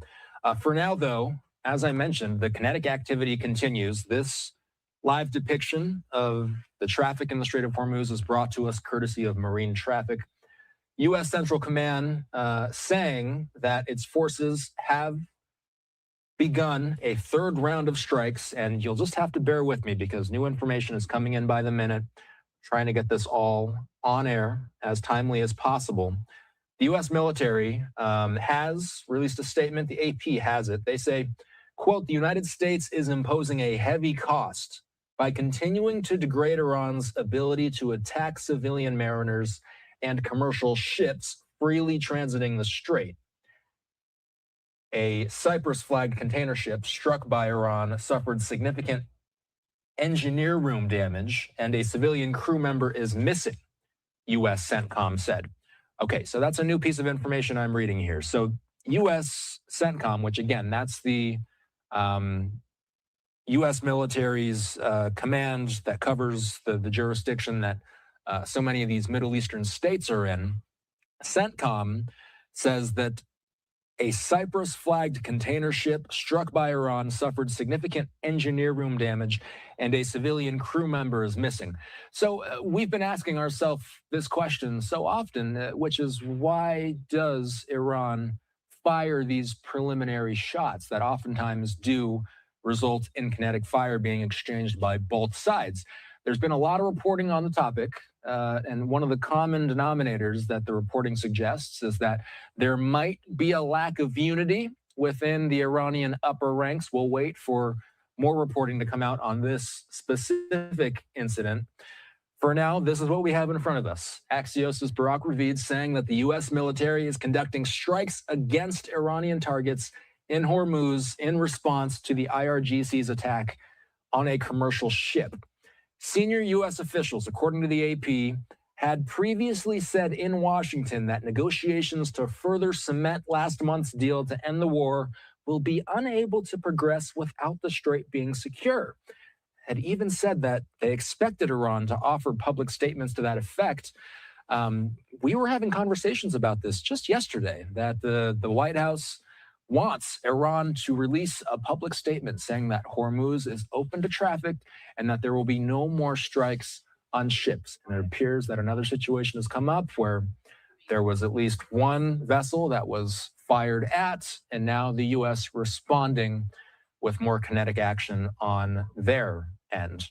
A live look.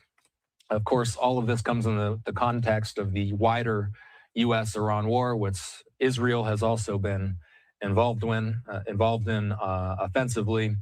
It is 3:22 in the morning, Israel Standard Time, It's approaching 8:30 at night in the nation's capital. A live look at the Capitol building as we are learning that the U.S. has launched new strikes on Iran. I will be looking out for any official posts from President Trump on Truth Social. We're also combing through social media in real time. We're learning more about this as the minutes go by. U.S. CENTCOM, the U.S. military, we're checking all those channels to see if any new information comes through. We are hearing that there is, and we're just hearing from our producing team here that there is a new post from U.S. Central Command. So I'm going to bring this up here. We're going to work on getting this plugged into our system. I'm going to read verbatim some of what U.S. Central Command is saying. And again, I'm going to just take a live look at the Strait of Hormuz's marine traffic. And this is brought to us courtesy of Marine Traffic. So U.S. CENTCOM posting on social media. This was posted within the past hour. They say at 7:15 p.m. Eastern time today, Central Command forces began launching the third round of strikes this week against Iran after Islamic Revolutionary Guard Corps forces blatantly attacked a Cyprus-flagged container ship transiting the Strait of Hormuz. A civilian crew member is missing, and the vessel is unable to continue the journey due to an onboard fire and significant engine room damage. The U.S. military continues by saying, Iran was provided yet another opportunity to demonstrate adherence to the Memorandum of Understanding after being held accountable for earlier attacks on commercial vessels, but has again failed. In response, the United States is imposing a heavy cost by continuing to degrade Iran's ability to attack civilian mariners and commercial ships freely transiting the strait. The strikes are being carried out at the direction of the commander-in-chief. So Marine Traffic bringing us that live depiction of the strait. And I just read you what the U.S. military has posted about this most recent volley of kinetic action. So what we're going to do is we're going to keep tabs on any and all posts coming through from whether it be the U.S. military, whether it be from President Trump. I don't believe we've seen anything from President Trump yet, but the U.S. military says that all of this is coming, unsurprisingly, at the direction of the commander-in-chief. Am I hearing that right, Julie Hegseth? Okay, so Secretary Hegseth also sending out a short statement, I'm hearing. Let's get this up here in front of me. Iran made a poor choice. Now they pay. So a simple two-word statement by the Secretary. Secretary Hegseth saying Iran made a poor choice.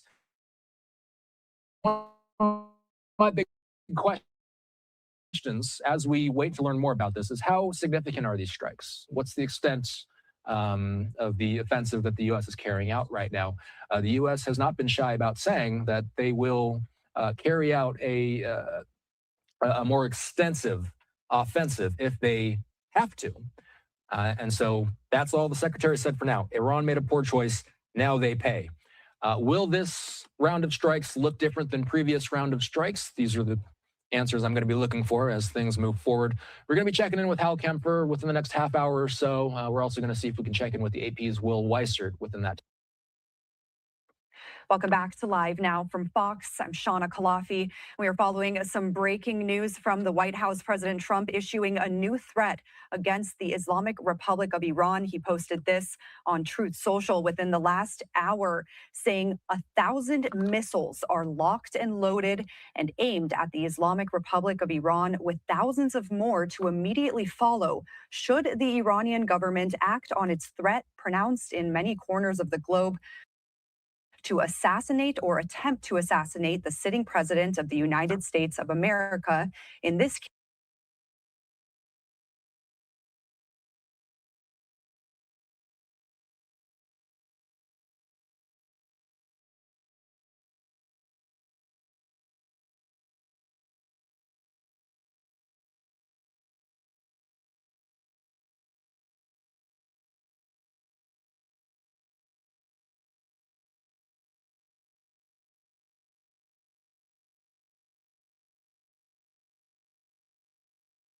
let me do one more for you guys because I see my no sound. Yeah, I know, Claude. I know. I don't know what's wrong.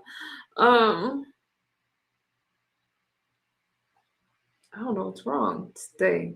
So I'll give you guys one more. Hopefully this will play for you guys. I love hearing from Pete Hegseth. So I'm hoping, even though he's not speaking in here still. Let me give you guys this. Pete Hegseth does make a statement about everything that's going on. So I'm going to give you guys this. And then I'll see you guys later and hope that the internet is better later. You're watching live now from Later Fox. today. I'm Austin Westfall. We're getting some breaking news out of the Middle East. The I'll do U.S. this one. carrying out strikes against Iran in retaliation for Iran saying that it was firing at a vessel that was transiting through the strait in an unauthorized way. Let's bring in retired Marine Intelligence Officer, national security analyst, and the host of the Strap podcast, Hal Kempfer. He's here with me. Hal, let's just start off with some of the decision-making coming from the White House at this hour. At hours like this, U.S. CENTCOM said at the end of its statement that all of this, unsurprisingly, is being carried out at the direction of the commander-in-chief. So this is not the first time we've been in a situation like this before. Basically, what we're hearing is that this was a Cyprus-flagged container ship that the Iranians fired at. You and I were talking offline a little bit earlier today about how it comes to be that Iran fires at some of these ships. There's many accounts and there's many different, pieces of reporting that analyze these types of things. But it seems to be that there's a little bit of disunification, if you will, within the Iranian ranks. Can we just firstly speak about where things stand right now? Are you hearing anything about more strikes happening in the Middle East? Does this appear to be over? Where do things stand right now? As of right now, from what I can see from CENTCOM and all the reporting is that we're in the middle of doing airstrikes on a variety of different places along the coast from the Strait of Hormuz all the way up to the northern Persian Gulf. And there's also some reports of strikes down south. With that, I would say they're not different in terms of the target sets we've seen previously. They include any radars, coastal radars that the Iranians may have, but also drones, anti-ship missiles, surface-to-air missiles. Last time we hit a number of small boats, those gunboats, which the Revolutionary Guard Corps has hundreds of those in the Persian Gulf and the Strait of Hormuz. We hit a lot of those. 60, I heard may have been much more than 60. I would imagine that we're going to be hitting those more as well. Now, this is all in response to a strike, which I believe was in Omani waters of a Cyprus-flagged commercial shipping, a commercial vessel, the motor vessel Galaxy. And there's one person who's missing. Hopefully they find them, but the reality is that, in that situation, it doesn't look too hopeful. There was a fire aboard the ship. The engine's been disabled, so the ship has to be basically towed into a port.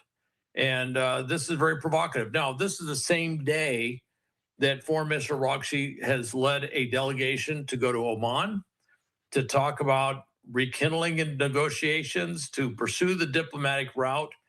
And then this thing comes out of nowhere.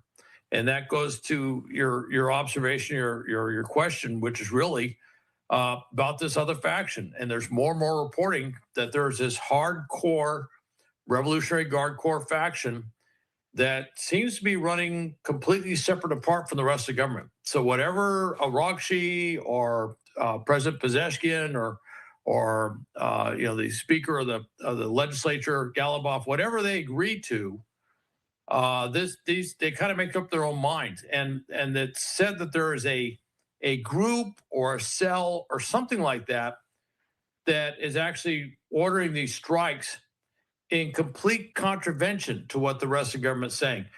And this goes to what we saw this last week with Ali Khamenei's funeral. We never saw his son, who's the new supreme leader, Mojtaba Khamenei.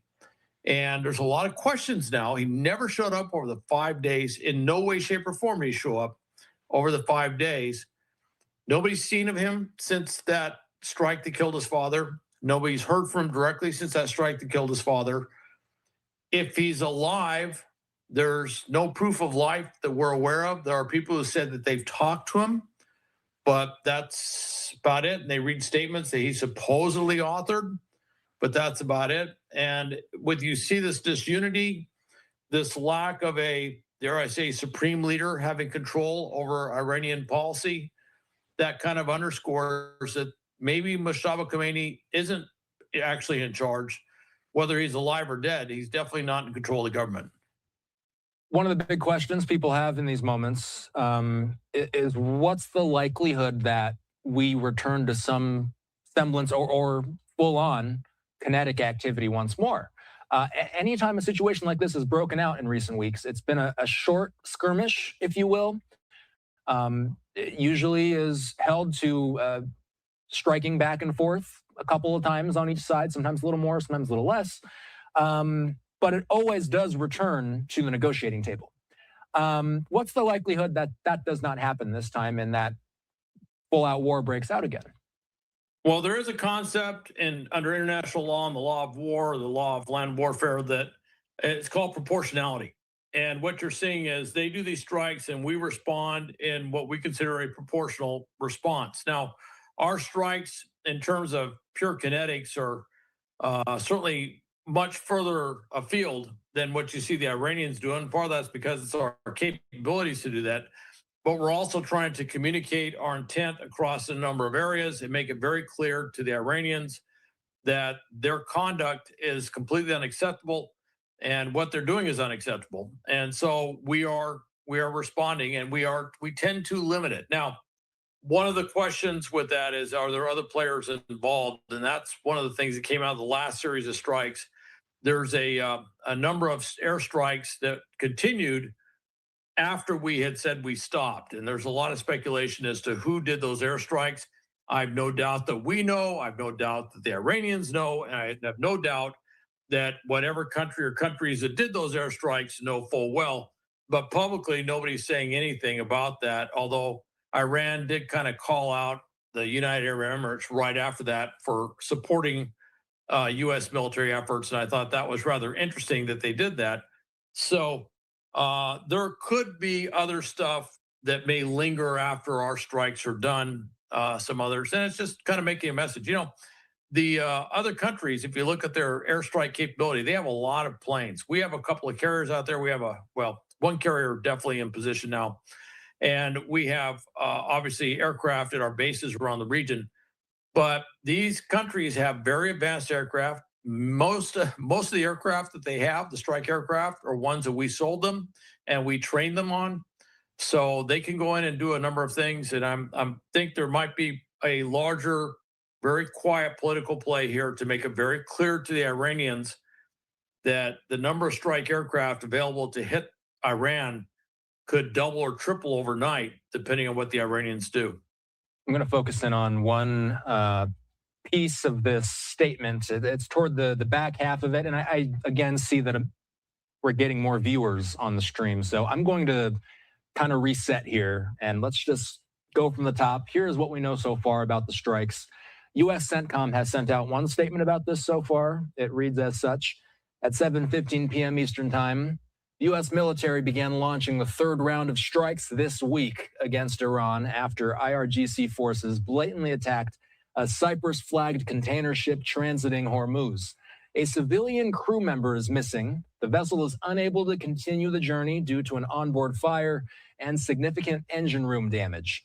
Iran was provided yet another opportunity to demonstrate adherence to the Memorandum of Understanding after being held accountable for earlier attacks on commercial vessels, but has failed again. In response, the United States is imposing a heavy cost by continuing to degrade Iran's ability to attack civilian mariners and commercial ships freely transiting the strait. The strikes are being carried out at the direction of the commander-in-chief. Hal, they say they're imposing a heavy cost by continuing to degrade Iran's ability to attack civilian mariners and commercial ships that are transiting the strait. Does that tell us that they're firing at perhaps drone launching sites, missile launching sites that are along the strait? One question that a lot of people have, I always see it in the comment section underneath our coverage, is Iran still has hardware in these areas. The U.S. hasn't already cleared these things out. There's a lot of targets out there. Correct, Hal? There's no shortage of Iranian military targets to hit along the coast or elsewhere within the country. They have a lot of drones. They have a lot of anti-ship missiles, a lot of ballistic missiles. They have hundreds and hundreds and hundreds of these gunboats, these fast boats that they have going around the Persian Gulf, the Strait of Hormuz. Some of those have been used to turn back shipping in the Strait. And the big thing with the Iranians is they like having control of the Strait. The Strait's provided them leverage that they just have not had forever. So they do not want to give that up.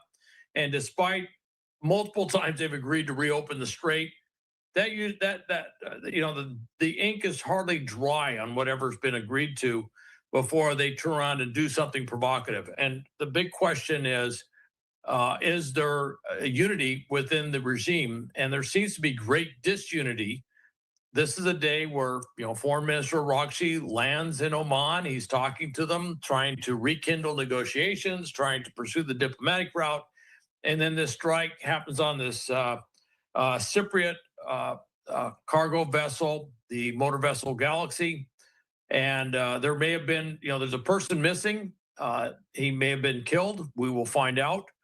But this definitely ups the ante in terms of what's going on with this back and forth strikes that are happening. So we're hitting a variety of different areas, but we're hitting everything you can think of that we've hit in the past. And it may not just be us. It may end up with other countries weighing in. I don't know which countries those are. Nobody's publicly releasing that, but it's very likely some of the Gulf states one or more of the countries in the Gulf may have been participating in the last series of strikes and could potentially participate in this series of strikes.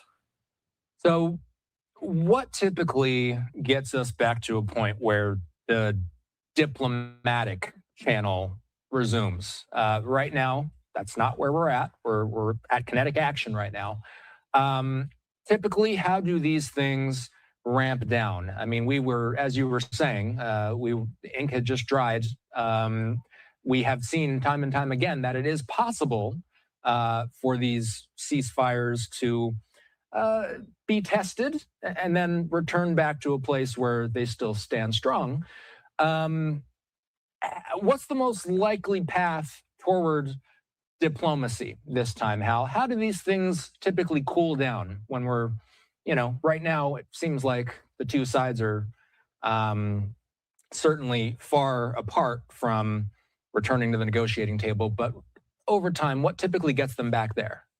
Well, the course of action that we have to pursue with this are varied. What we have seen in the past is that the pain for Iran, particularly economically, becomes so great that they come to the negotiating table and agree to something. What we've also seen with Iran is when they agree to something, they don't necessarily follow through on what they just agreed to.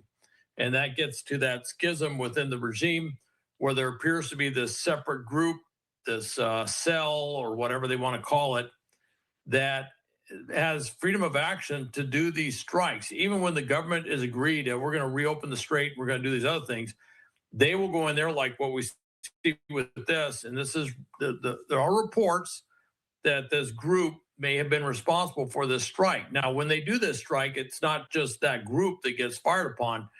We hit a variety of targets all around there. But this is going to be a real challenge as this split or divide within the government becomes greater. We're running into a position where, and certainly President Trump has been very clear about what he thinks of the Iranian negotiators and what he thinks about the Iranian regime. And it wasn't in any way considered positive terms. But where we come to these agreements, but it means nothing because the negotiators on their side are basically have no ability to enforce what they agreed to. And this element of the Revolutionary Guard Corps will kind of do whatever it wants to do. And as long as they keep doing these strikes, even if it's a limited capability to do these strikes, as long as they're able to do that, they're going to trigger a response from our side. And so this could go on for a very long time. So what are your, we actually I'm just kind of going through some of the news wires here, Hal. And I got to say, at least from our vantage point, and for those that are watching this on YouTube later, we're having this conversation just before 9 p.m. Eastern time. I'm checking some of these news wires. It doesn't look like any significant updates have been coming through within the past 45 minutes or so. So I'm going to take that as a sign. At least there's no new information coming out of the region from the sources that we're tracking here. What we're going to do is we're going to button this up for now. We're going to be checking in with the Associated Press's Will Weissert in about 20 minutes or so here. Hal, we're going to slide away for a quick commercial break. Before you go, Hal is the host of the Strat podcast. And Hal, I usually like to ask on Saturdays, what's coming up on Strat? Are you going to be talking about this? Well, it's interesting. The last Strat I just did, 2 days ago, was talking about Iran and what's going on now. And yes, I will be, as far as I can tell, it's definitely going to be, we're going to record it tomorrow. It'll be on Iran because this has changed things. And I think the big thing, which are two big things, are the things I just alluded to, which is this clear schism within the Iranian regime and where that takes us. And of course, the other part is if the Gulf states are actually involved in military strikes in Iran, the capabilities that adds to what can be done in response to Iranian provocations. I hate to use the overworked term strategic inflection point, but I think we are at an inflection point in this war that it can go a couple different ways, but if it goes the military way, it won't be like it was before. All right, let's take a quick commercial break. We have a lot more to discuss. There's some updates on the Russia-Ukraine war as well. We'll get into that and a little bit more when we return in about 2 minutes. So we come back with some breaking news that we want to bring to you. Embattled candidate Graham Plattner officially has dropped out of Maine's U.S. Senate race today, paving the way for Democrats to select a new nominee just days before the deadline. Here's what happened as it came from the Associated Press, saying Graham Plattner submits notice to formally withdraw from Maine's U.S. Senate race, according to the Secretary of State. He put out a statement there as well, and I want to read that to you. To whom it may concern, I write to formally withdraw my candidacy for United States Senate. On June 9th, 156,884 Mainers voted for a new kind of politics, one that is representative of people down here in the real world, not billionaires, oligarchs, or the political establishment. Mainers voted for Medicare for all, to ban billionaires from buying elections, and for an end to taxpayer-funded genocide.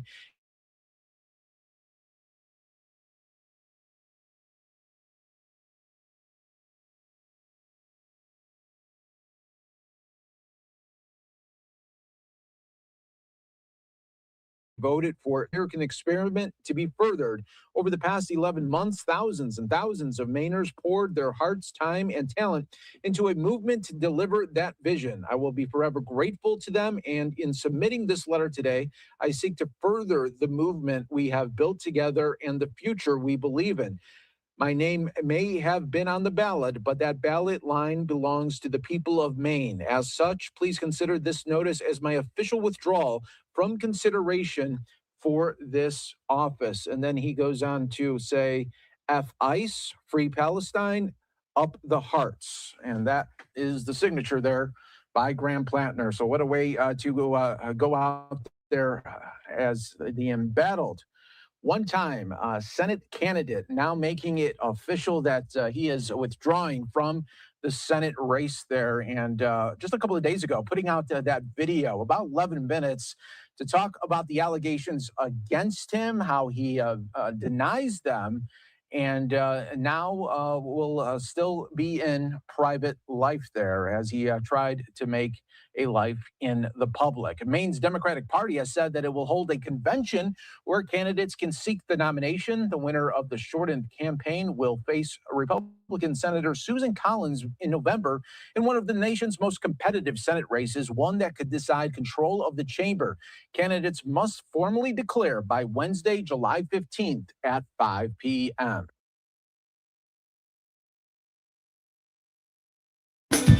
Welcome to Democracy Now!, democracynow.org, The War and Peace Report. I'm Amy Goodman. The United States has denied it's behind a series of explosions that rocked parts of southern Iran overnight.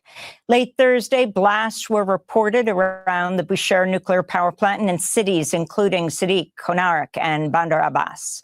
The explosions came during what was otherwise a lull in fighting between the U.S. and Iran following 2 days of tit-for-tat drone and missile attacks.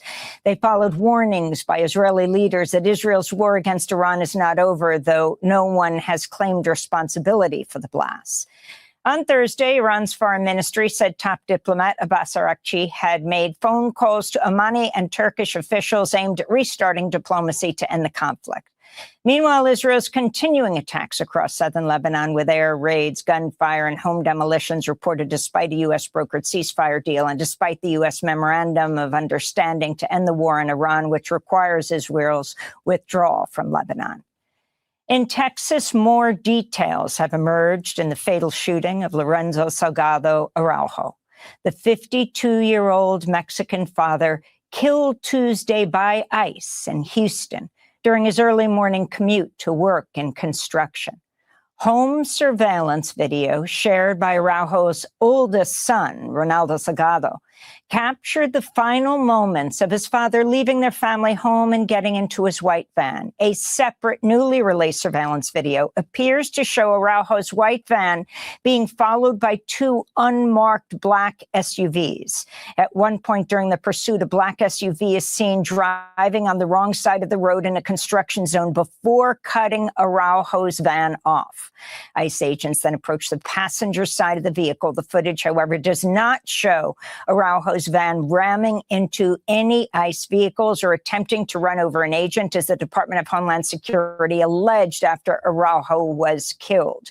Statements by three immigrants who were aboard Araujo's van and witnessed the shooting have also refuted the claims. The three men, one of whom is Araujo's younger brother, were rounded up after the shooting, are now in ICE detention facing deportations.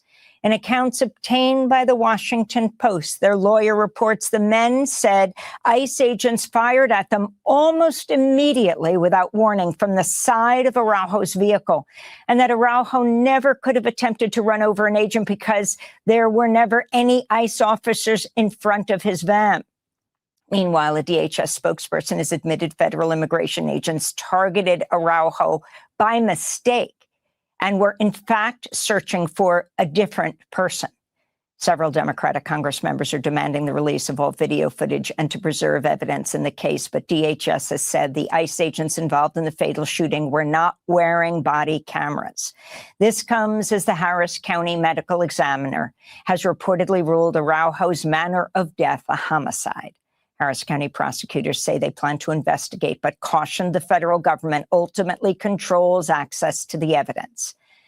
As the family of Araujo mourns, they say they've been unable to claim his body because immigration agents reportedly removed all of Araujo's personal identifications after he was shot in the abdomen and transferred to the hospital, which led to his being classified as John Doe.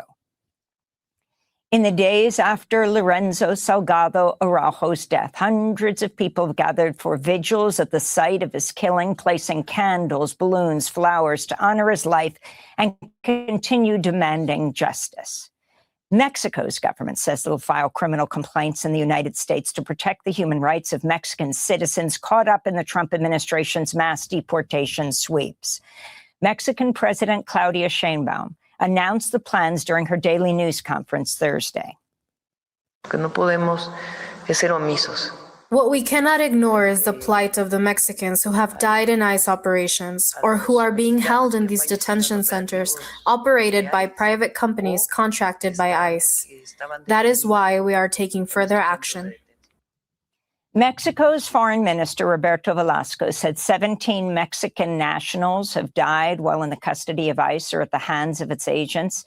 He's seeking criminal probes into the deaths and will also send cease and desist letters to the private prison companies that manage ICE jails.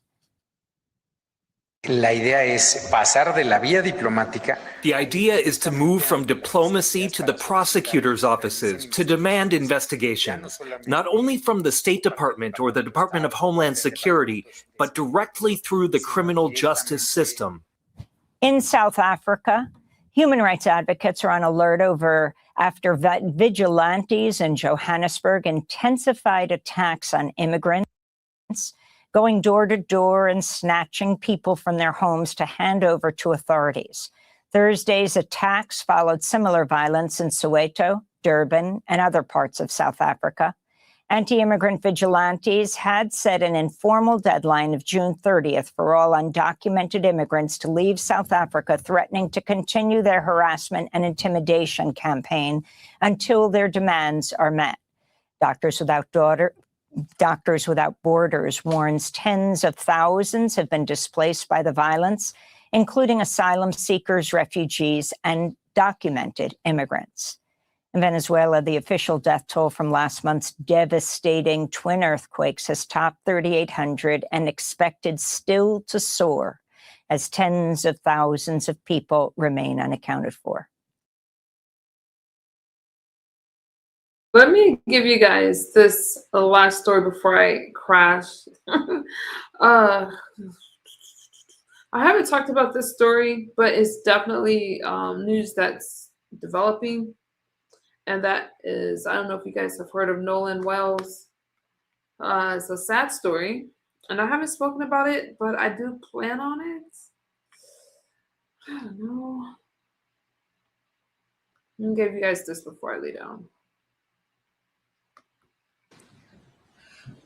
First of all, I want to say thank you, everyone, for being here.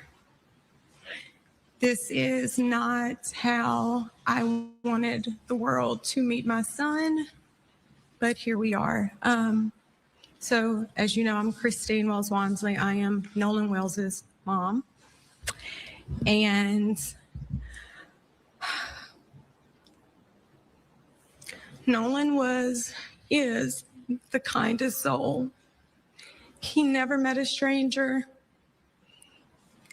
He loved everybody. He didn't care if you were black, white, purple, green, looked like a marshmallow. Like, he just wanted everyone to be in peace with one another. He loved life, and God gave him this big heart, which always scared us. Me and his dad had conversations with him all the time, not just about the importance of understanding our history as Black people, but also the importance of how you have to move in certain spaces. And it's not us being, feeding into racism or the stereotypes that comes with that.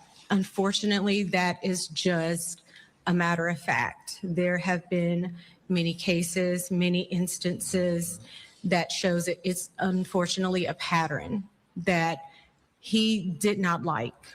He did not like that there was so much division, and I think that's why God gave him us. He was really a peacemaker. He wanted, like I said, everyone to be included. He never wanted to leave anyone out.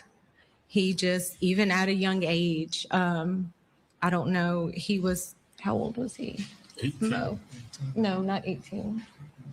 When he was a baby, he did little dance. So his father and I were having a moment, and as couples do, and even in that moment, he runs in the room with his diaper on, of course, and he starts dancing because it was like he could feel the tension. He could feel that something wasn't right. So he was just a special kid. Like, he was a special kid, but again, just heart was so big. And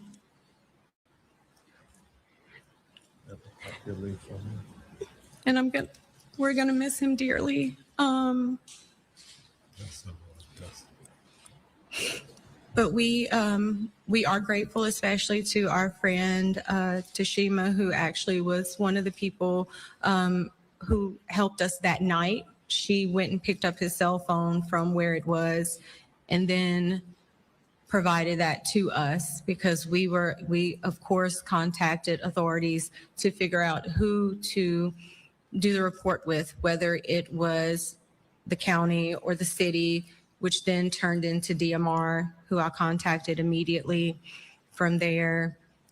But Tell them how you got the cell phone. so our friend actually, when I called her, Nolan is best friends with her two sons, Jalen and Javon. When I called her, I said, Tashima, have you seen Nolan? He's missing. No one has seen him. No one has talked to him. The boys were actually with her sons. So they opened up their Snapchat, because a lot of the kids do have their locations where they're tracking one another. So one of the boys says, well, it's showing that, I can't exactly remember what his location was showing, but my Life 360 location was showing something completely different. It was actually showing that his phone was like he was on land. And so we ended up, she received the phone from that parent, and then we met up where his car was, which was at a separate location. There were issues obtaining the key. And this morning, we're focusing on the desperate search for answers in the mysterious death of 18-year-old Nolan Xavier Wells. He didn't return with friends after a 4th of July boat trip to a Mississippi island. Wells's mother reported him missing that very night, but tragically, a few days later, his body was found. Now, there are a lot of questions about what happened to him, and his family is demanding answers. Nolan's parents, Christine and Elmore Wansley, and their attorney, Ben Crump, are joining us now in studio to talk more about this. Thank you both, and Attorney Crump, for being here under these especially difficult circumstances that no parent ever wants to live through. Christine and Elmore, can you help us understand what your understanding is of the timeline and what questions you both still have about what actually happened to Nolan? So he basically, the night before, all the boys got together, stayed the night. 4th of July, they launched the boat. They went to the island, and that was that. I was expecting hey, we're back, like you normally does. Didn't happen. Get a phone call around 11, 4th of July. Hey, have you talked to Nolan? And I'm like, no, where's he at? So then my friend Tashima was so helpful in tracking his phone down, because everyone was looking at the Snapchat location, because all the kids follow each other. But I was looking at Life 360, and I'm like, well, I don't understand, because I'm literally looking at his phone like it's at someone's house. So thankfully, my friend did go grab the phone for us as we were kind of doing the other part of it, which was notifying, the local authorities, trying to figure out who we needed to speak to do the missing persons report, because I know that needs to be done as soon as possible, especially when we're talking about water. We wanted to make sure that we could try to find him, and that was the goal. Who called you first initially, and how well do you know the people that Nolan was hanging out with that day? How familiar are you with them and their families? So their families, we have not met. So Warren was the one who made the phone call, and he did contact the Coast Guard as well, which I know there's some discrepancies now with that. But he did contact them, and I was going back and forth with the Sheriff's Department and the City of Ocean Springs. Who do we talk to? So then it turned into I had to contact DMR, and DMR took the information, but then reverted me back to Ocean Springs Police Department. So it's kind of like, where do we go from here? So Jackson County basically was like, hey, we're gonna take it over. We'll go ahead and do the report. Well, the mother of one of the boys who was with Nolan apparently posted on social media that Nolan made a decision to stay on the island and then return inland later with another group of friends. Were you made aware of that plan beforehand? Is that something that Nolan would have done or would do often? No. No, he wouldn't. Nolan was always taught to stay with the group. If you leave with me, you come back with me. So that I don't understand. And with me being a parent, if I was in that situation, I would have told him, you're going to get back on this boat with me because I don't want to have to answer to your parents if something happened to you. Right. So you're going to get on the boat. And if you still don't want to get on the boat, someone give me a phone so I can make a phone call to get your parents on the phone so they can tell you to get on the boat. But at no time will I leave someone else's child especially on the island. So you think he got left behind then? Yes. I don't believe he decided to stay on the island by himself. That it just doesn't, that's not his character. Attorney Crump, you have a lot of questions about what happened, ranging from the fact that the police very quickly declared that they didn't see any evidence of foul play, but then said that they were now investigating, to the timeline, the idea of where the phone could potentially be. Help me understand. Vlad, there are so many glaring contradictions, and that's why so many people all across America are chiming in saying this is not adding up. I mean, you have them saying he was talking to a young lady, and she said that he said, I'm going to get back on the boat with the boys. Well, the boys say he said that, no, I'm going to stay with her. I mean, which is it? And then on top of that, you talk about this video that's out there that shows this apparent argument going on where Nolan says, where's my freaking phone? What are you freaking doing? And then his phone turns up missing. I don't know any 18-year-old, if you go with their story that he said he was going to stay behind, I'm going to leave my cell phone behind. It's not adding up. And so those are the things that his mother and father are saying, we're not accepting this. He was a college athlete. He was in superb shape. And so he's a good swimmer. And you see the video, all those people out there. If he's drowning, nobody's going to help. But the video that you're talking, sorry, Natalie, the video that you're talking, go ahead. I was going to say, you reposted that video. Now, the Jackson County Sheriff's Office, they are calling for people to send in any videos or anything that they may have seen. What are they communicating with you about the investigation and what they are getting from people?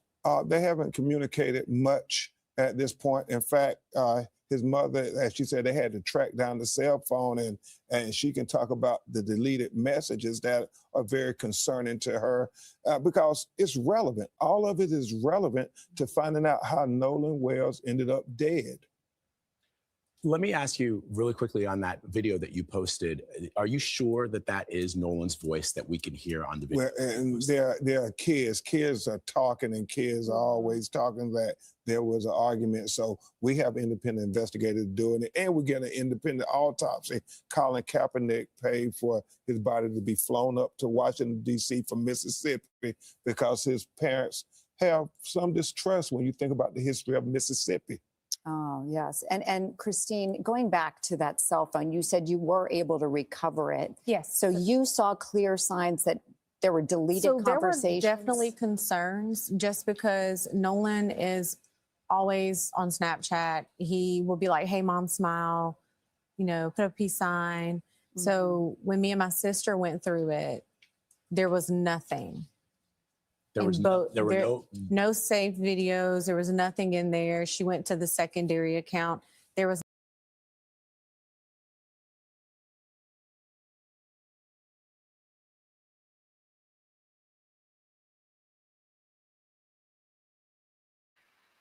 I don't know what happened to the video, you guys. Hold on. That's odd. Is it here?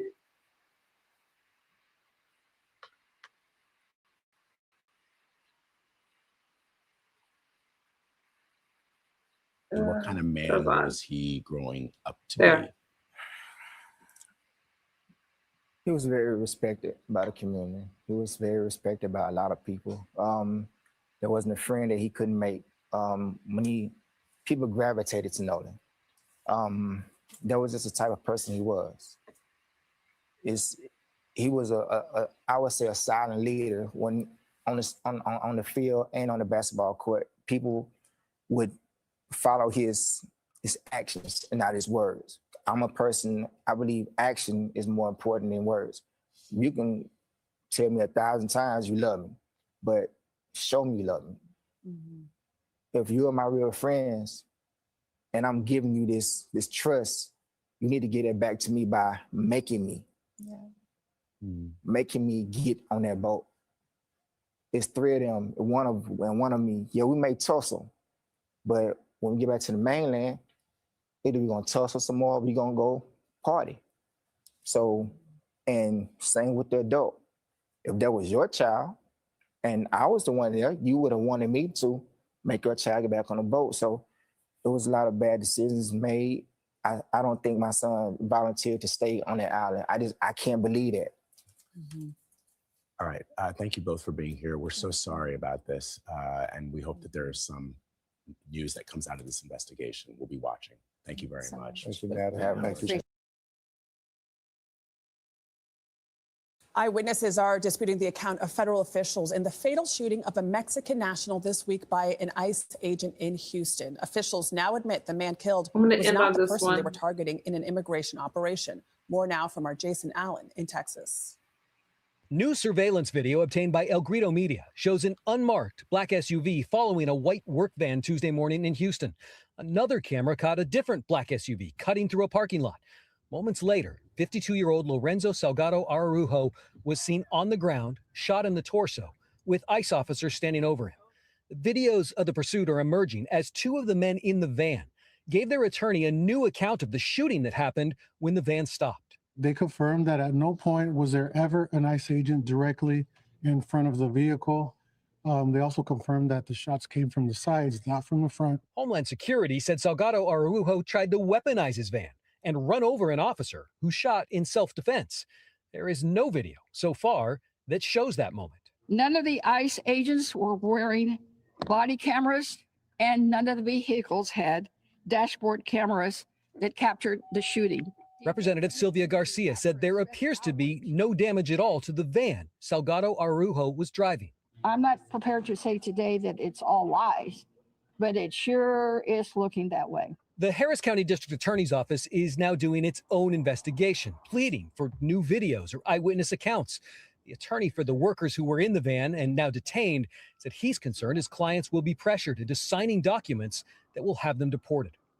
Homeland Security is pointing to the 2 government shutdowns from earlier this year, blaming them for delaying the distribution of cameras out into the field.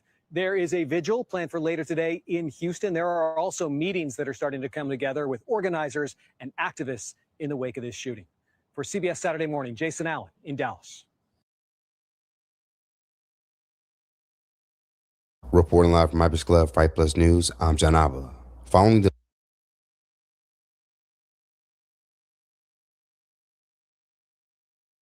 Good morning, Pink Out Pink. Good morning. What are you guys talking about? That story that I just talked about with Nolan? I don't know what's happening with that story. That's why I haven't brought it to you guys, because I like to go through the facts. But it's definitely picking up speed. It's being talked about. And with everything else that's going on in the world, this is the last thing that we need. We just had Carmelo Anthony. Carmelo Anthony, just when I think that story is dying down, it's not, because of all these people helping to pay for the appeal and all those things. The appeal isn't going to get him out of prison, unfortunately. But Nolan didn't do anything wrong. Hanging out with friends. I don't know what happened in that story. I just pray that the family gets peace and that Nolan rests in peace. Okay? No parent wants to lose their child. And that's all I'm going to say about that. As the story develops, I will bring it to you guys like I always do. The Tyler Robinson case is something that is disappointing for me, that we have to wait for September for, to see whether or not, we know it's going to go to trial, but that's when they're going to do their closing arguments in September, and we just have to wait for it, and that's what it is. Waiting on a Maduro trial, everything else that's going on, it still doesn't look peaceful in Iran. Every time they talk about a ceasefire or this is ending, Iran is very upset about their leaders. I don't see Iran giving in anytime soon, you guys. What are you guys saying in chat? Grimhead, I'm not sure what that's relating to. Rock James, are you talking about the story? That's BS. They took his ID and made him John Doe so the family can't locate him. Doc says, wait for the facts. Oh, you guys are all over the place this morning. Okay. Y'all have any final thoughts for me? Are we still friends? It's been a lot. I will, you said this is eerily similar to Shaquille Robinson and Kamika Jenkins. Yeah, and on TikTok, there's this thing where people are talking about Nolan, and then there's other people that's saying, oh, well, white people are missing too. I try not to get into debates like that. I don't wish this on any parent. I don't care if they're white or black. Why does everything have to be so racial? Why? Every parent's worst nightmare is losing their child. Okay? And I'm not for the heartlessness. Close-sider says, hey, doll, take it easy. Your life is better than most people. Don't stress. You seem stressed. I seem stressed? How? I give the news every night. 6 to 7 days a week. How am I stressed? Where'd that come from? I'm starting off the morning. Darn it. No, we're not going to do Trump tonight because I got to go to bed. But, no, I'm not stressed. Stressed about what? Yes, man. Why does it always have to be that way? It doesn't matter who's missing. It's somebody's child. Exactly. It doesn't matter. If you judge people on the color of their skin, religion, or belief system, and not upon their character in 2026, you're an idiot. That's what Grim said. You're right, Grim. I absolutely agree with you. I agree. You guys. So there's a lot that's going on. I just pray for America. We live in an amazing country, land of opportunity. I still believe in all that stuff. If you're not making it here in America in 2026, I don't know what to tell you. I'm going to be nice today because it's Sunday. All right. Amy, several accounts have come in here with that stress crop. Seems fishy. You can look up the account if you want.